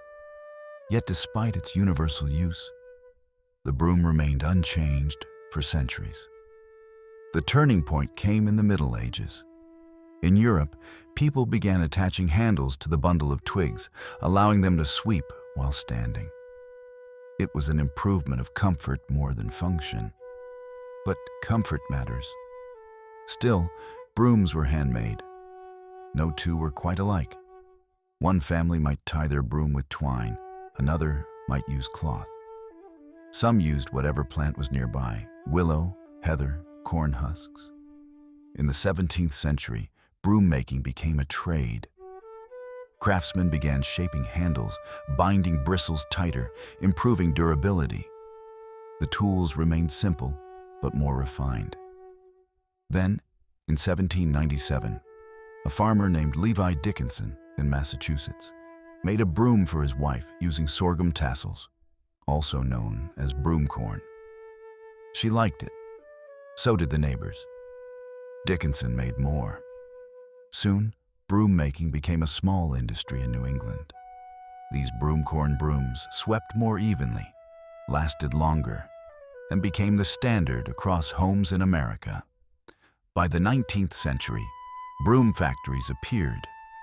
Machines helped bind broomcorn to wooden handles. Flat brooms replaced the round ones.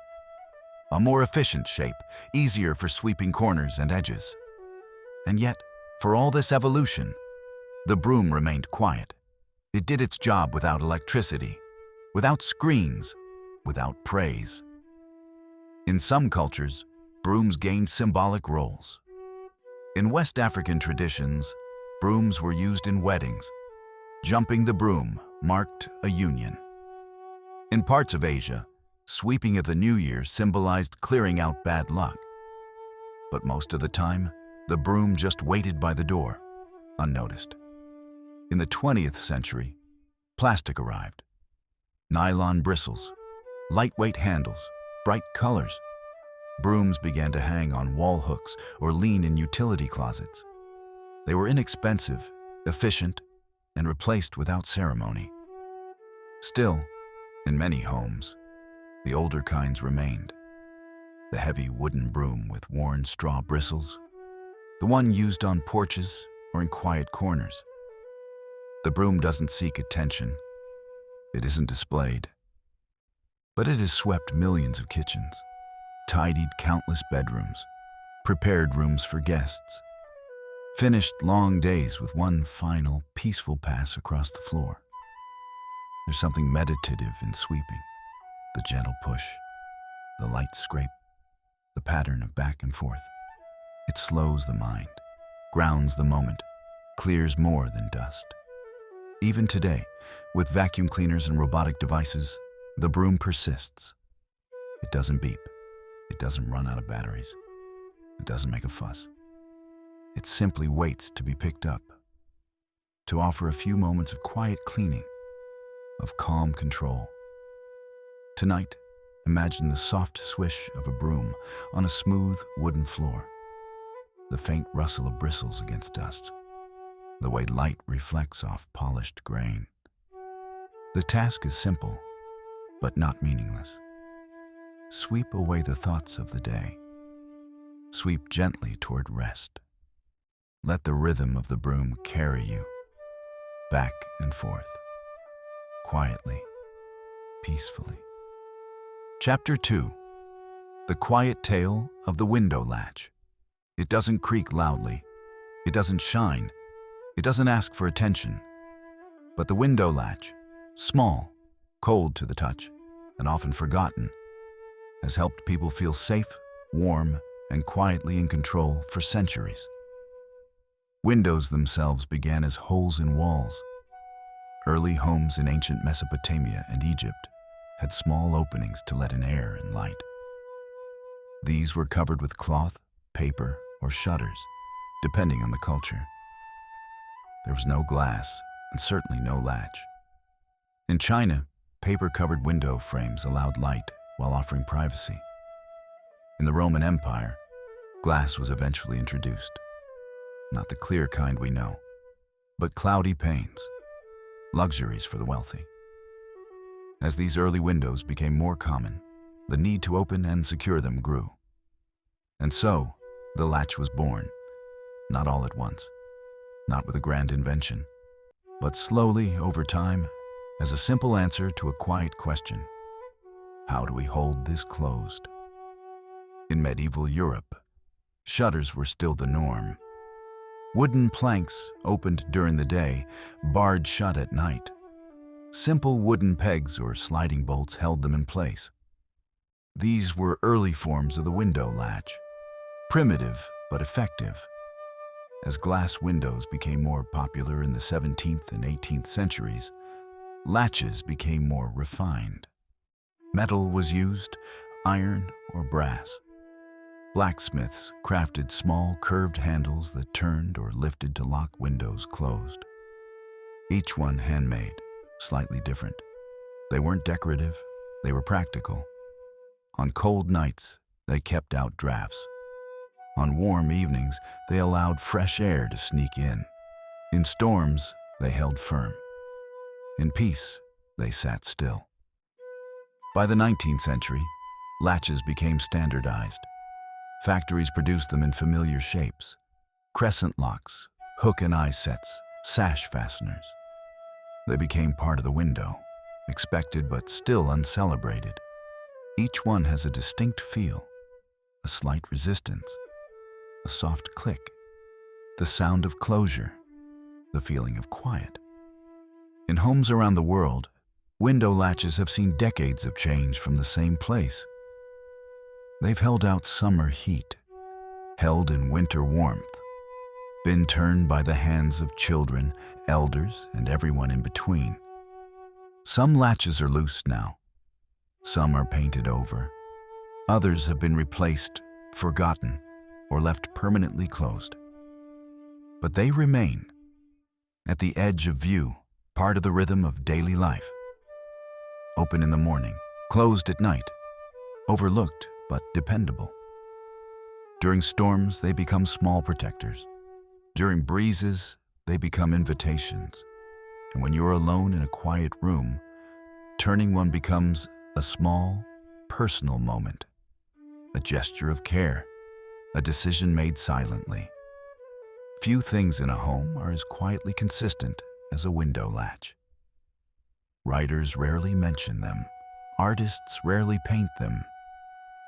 But every story that takes place in a room with a window, every moment of pause, reflection, or rest, owes something to that small mechanism that holds the world outside just a little farther away. So tonight, picture a latch. Cool metal against your fingertips. A twist, a soft slide. A window gently closing. The wind outside muffled, the air still. The world held gently at bay.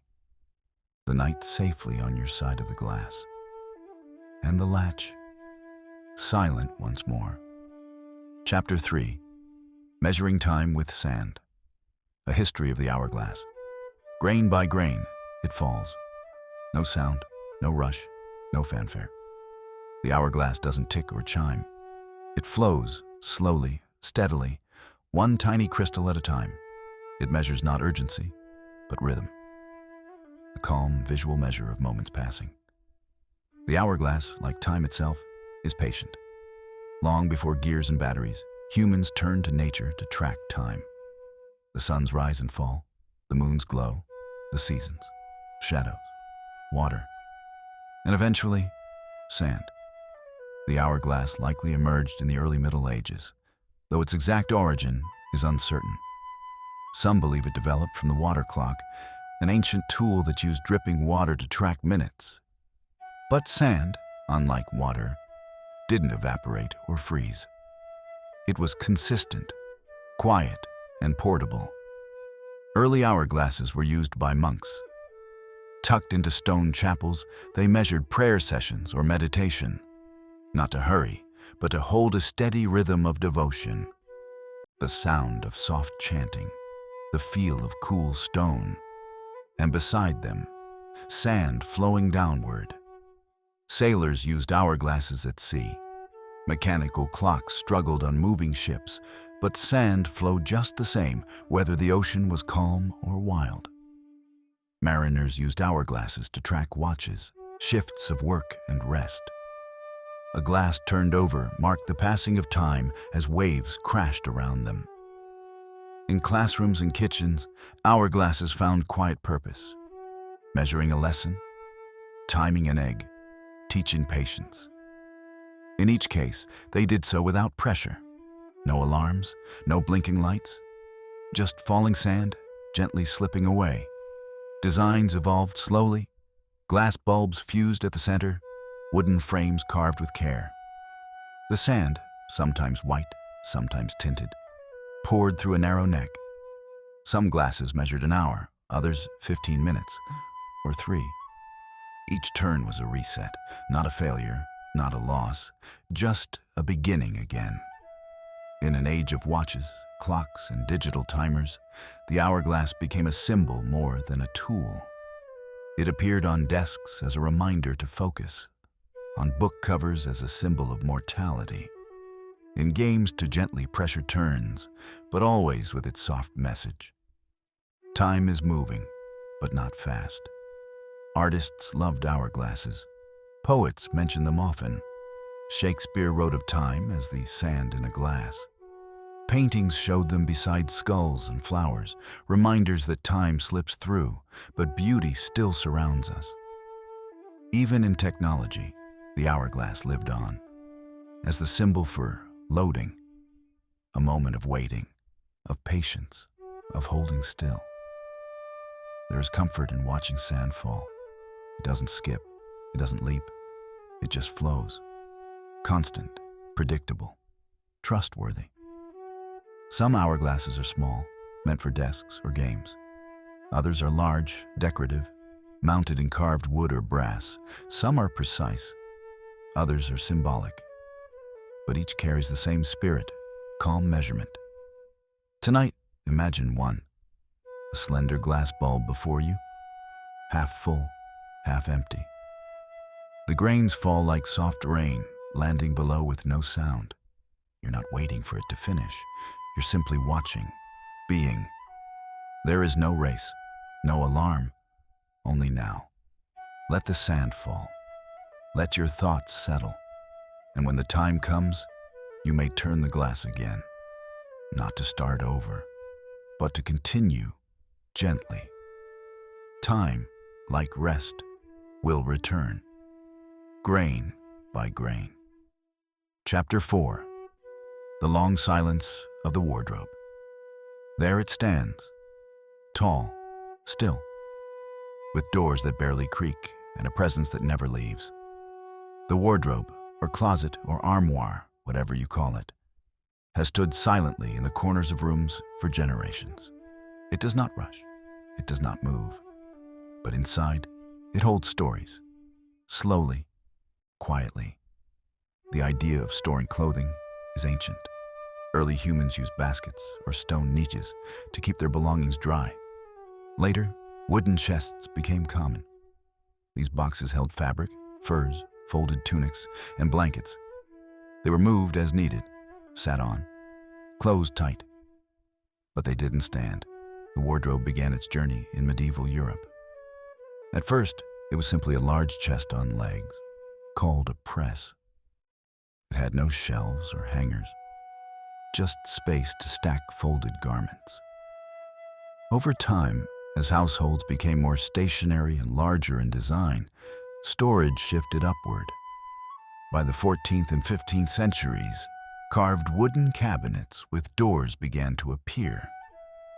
They were often ornately decorated, reserved for the wealthy. These early wardrobes held clothing, linens, or valuables. They were symbols of status as much as function. Inside, there were compartments, small drawers, maybe even hidden spaces. But the outside remained closed, stoic, watching over the room, even as styles changed and generations passed. In the 17th and 18th centuries, the wardrobe became more refined. Hinges improved, locks were added. Some had mirrors, some had brass handles. Still, the structure remained the same: tall, wide, and private. The wardrobe wasn't like a chest of drawers. It wasn't casual. Opening it was intentional. It made a small sound, the click of a latch, the groan of wood. And inside was order. Hangers appeared in the 19th century, and wardrobes adapted. A bar across the top, hooks along the sides. Clothes hung neatly, like people standing in line. In bedrooms around the world, the wardrobe became a companion. Some were passed down, others built into the wall. Some heavy and carved, others light and simple. But each one held more than fabric. There were old jackets never worn anymore, dresses that waited for a new season, scarves with scent, shoes tucked in corners, and above all, a stillness. Unlike dressers, wardrobes are quiet. They do not invite rummaging. They stand tall, keeping what's inside protected, untouched, until needed. In literature, wardrobes became doorways, not just for coats, but for journeys. Narnia, famously, began inside a wardrobe. Not because it was grand, but because it was quiet. A place of forgotten coats, a space where time seemed to pause. Everyone's wardrobe is different. Some are filled to the edge, others are nearly bare. Some smell of cedar, others carry the scent of laundry detergent or perfume. But all are private, personal, and patiently silent. In the evening, when the house quiets down, the wardrobe remains. It doesn't sleep, it doesn't sigh, but it waits. And in the morning, it's still there, holding the past, the future, and the familiar clothes of now. So tonight, think of the wardrobe. Picture its doors, closed, its wood, warm to the eye. Imagine what rests inside. The coat you wore last winter, the sweater from a long-ago gift, the shoes with dust on them. It holds these without judgment, without time, without sound, just stillness and peace. Chapter 5. The calm development of the clothes hanger. It doesn't sway unless touched. It doesn't speak unless it creaks. But the clothes hanger, simple, curved, and patient, has gently supported the shape of human life for over a century. It lives inside closets, behind closed doors, holding not only shirts and jackets, but moments in time. Before the hanger, clothes were folded. They were stacked in chests, draped across chairs, hung on pegs or hooks along the wall. These early storage habits worked well for simple tunics and robes. But as garments grew more structured, jackets, collars, coats, so did the need to hang them properly. The earliest ancestors of the hanger were likely tree branches, bent naturally, used in bedrooms or foyers to suspend clothing off the ground, a quiet trick of nature helping shape the earliest convenience. Then came pegs, mounted on walls, spaced apart, waiting to hold cloaks and coats. Peg rails, common in Shaker homes, were both decorative and useful. But they didn't preserve shape. A coat might slump, a dress might wrinkle. The solution would come slowly. In the mid-19th century, as fashion changed and suits became more structured, people needed a better way to keep garments neat. In 1869, a man named O.A. North patented what is believed to be one of the earliest hanger designs, a simple shoulder-shaped wire frame. But it wasn't until 1903 that the hanger truly took form. Albert J. Parkhouse, an employee at a wire company in Michigan, came to work and found that all the coat hooks were taken. So he bent a single piece of wire into two shoulder curves with a hook at the top and hung up his coat. A small act, a quiet solution, but it shaped the future of closets everywhere. That simple wire design became standard. It was easy to produce, lightweight, and inexpensive. Soon after, wooden hangers were introduced. Thicker, heavier, meant for suits and coats. Some included bars for trousers, others notches for dresses. In department stores, hangers became part of presentation. Clothing hung in neat rows. In homes, they multiplied quietly. Not flashy, not noticed, until they were needed. Plastic came later, colorful, flexible, and abundant. Then padded hangers, velvet ones, space-saving slimline hangers. But the idea never changed. A hook, two arms, a resting place for what we wear. There's something gentle about a row of hanging clothes, swaying softly, touched only by air. A closet is quiet until opened, and hangers respond with the softest click or rustle. Each one holds memory. The coat from a wedding, the shirt worn to an interview, a dress bought but never worn. And some hangers, those wooden ones from grandparents' homes, feel like history in your hands. We rarely look at them. We rarely talk about them. But hangers serve every day, supporting without effort, waiting without complaint. When a hanger breaks, it's usually quiet. A hook snapped, a bar bowed. It is replaced quickly. The next one takes its place. The closet continues. And while some hangers carry price tags, others carry weight, the sentimental kind. The old dry cleaner wire hanger that's lasted years. The plastic one with a company logo. The soft padded one that holds your favorite blouse. Tonight, imagine your closet, the row of clothes, the silence between them. Each hanger doing its job, holding still, preserving shape and memory. Let your thoughts hang gently, like a shirt resting on curved shoulders. No wrinkles, no rush, just quiet support. Chapter 6. Notes Nobody Heard. The History of the Doorbell. It begins with a sound. Software, sometimes a chime, sometimes a buzz. The doorbell rings, and someone is there. But long before it echoed through quiet homes, there were knocks, gentle, hesitant, or firm, announcing arrival in simpler ways. In the earliest human dwellings, there were no bells or buzzers, just a hand on wood, a call from outside. In ancient villages, visitors announced themselves with voice or presence. In Rome, servants opened doors based on status, not sound. As doors became heavier and homes more private, people needed a way to signal from outside. The answer came in iron, the door knocker. Mounted on wood, door knockers appeared in medieval Europe. Some were plain rings, others ornate, lions' heads, angels, dragons. They made a sound, deep, hollow, purposeful. A sound that traveled through halls and walls, heard clearly in candlelit rooms. In cities, knockers became symbols. They marked wealth or style. But they still required effort. Someone had to knock. Someone had to listen. The idea of a bell came next.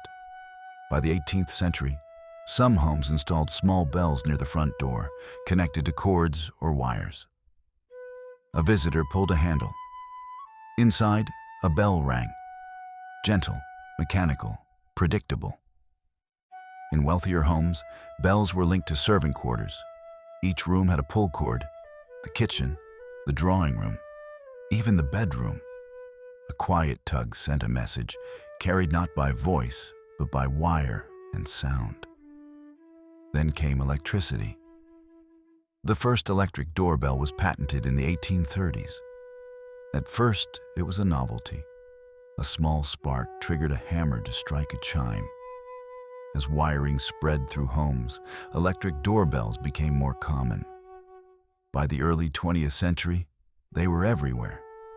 Urban apartments, suburban homes, country houses. The sound changed with time, from gentle dings to sharp buzzers, from short tones to musical chimes. Some had two notes, some played melodies, some simply clicked. In apartment buildings, the buzz of the front doorbell became a signature. One button among many, a quiet announcement of arrival. By the 1950s, designers added style. Mid-century doorbells had brass plates, decorative buttons, or wood casing. And still, the purpose was the same: to say, "Someone is here," without saying anything at all.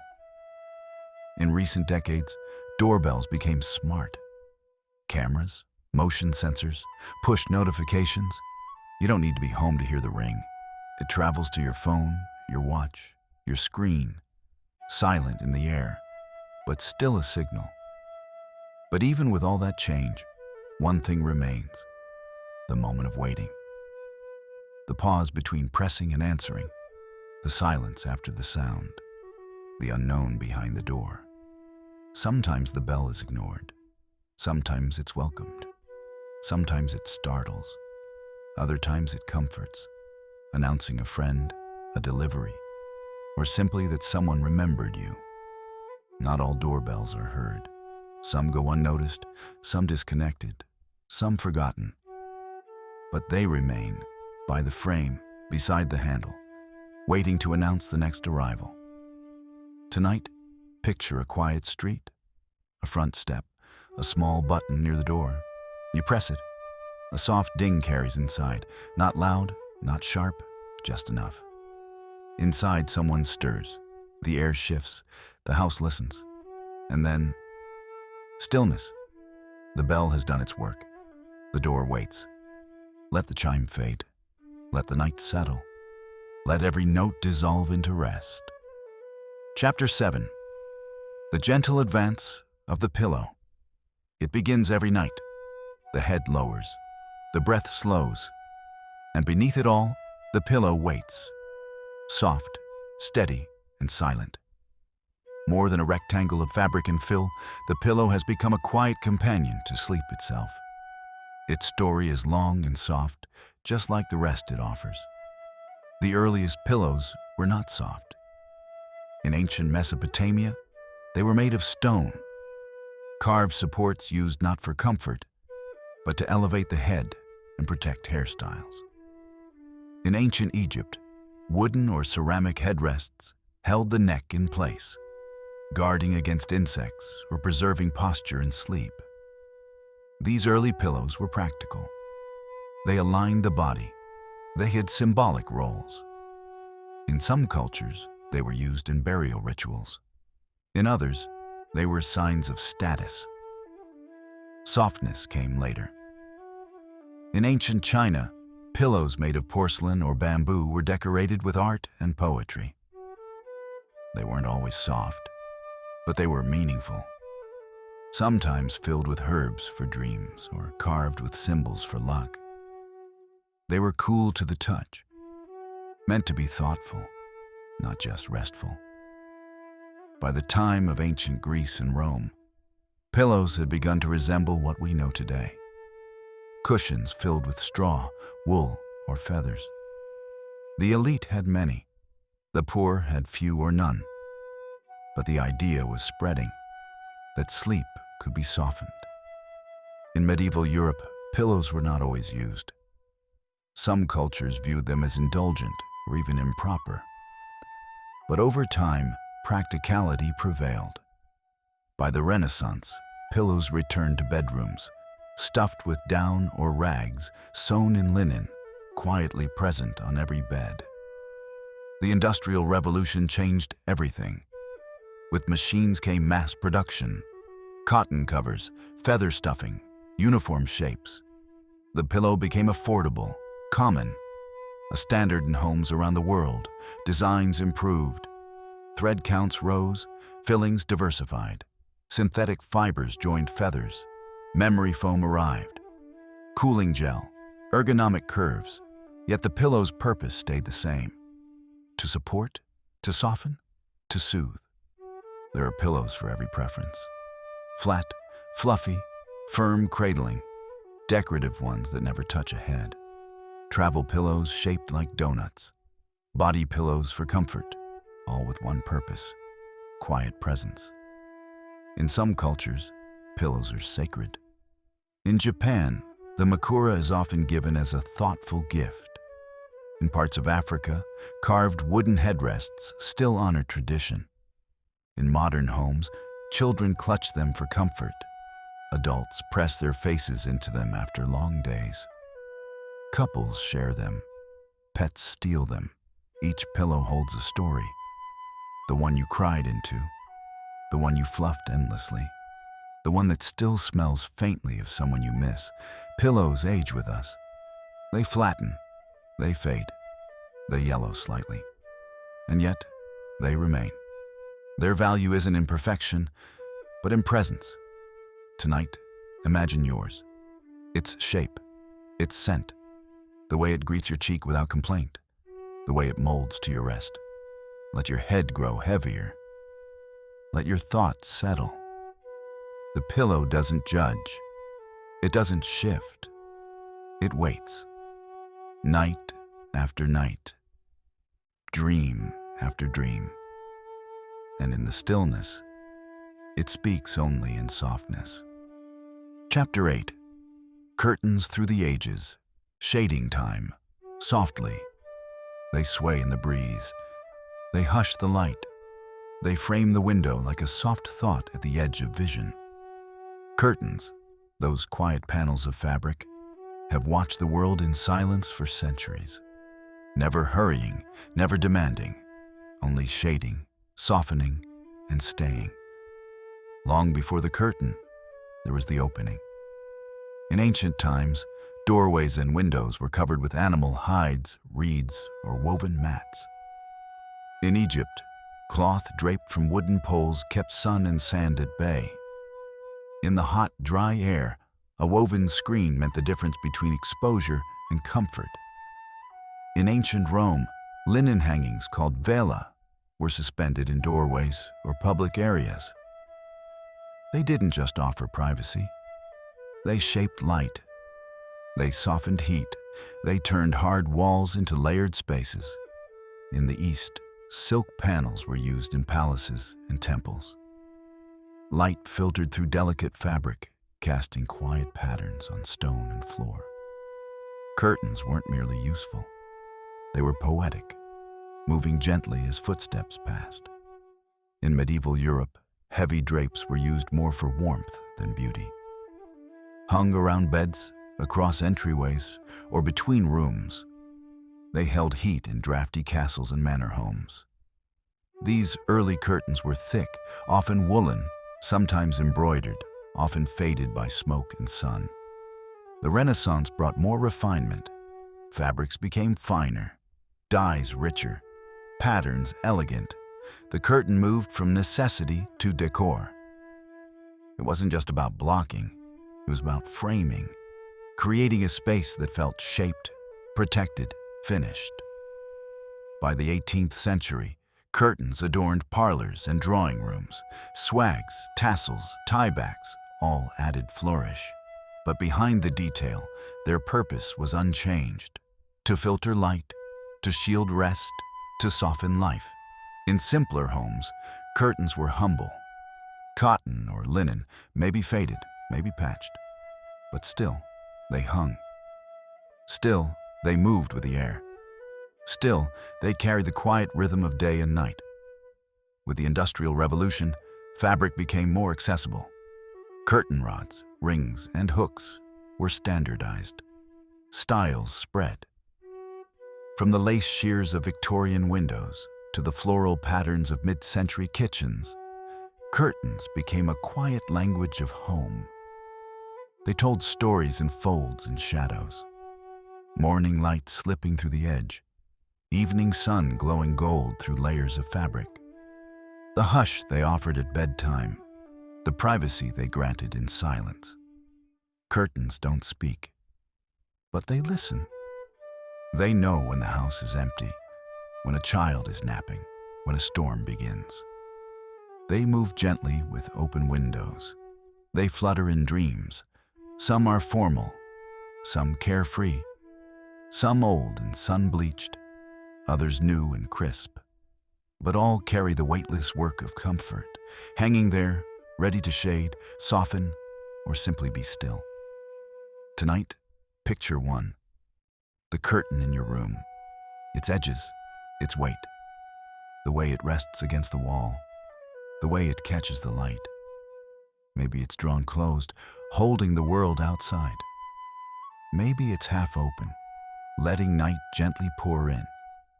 Maybe it moves just slightly, as if breathing with the house. Let that movement guide your breath. Let the softness of the fabric become the softness of your thoughts. And as the curtain closes, let the day fade too. Quietly, slowly, as it always has.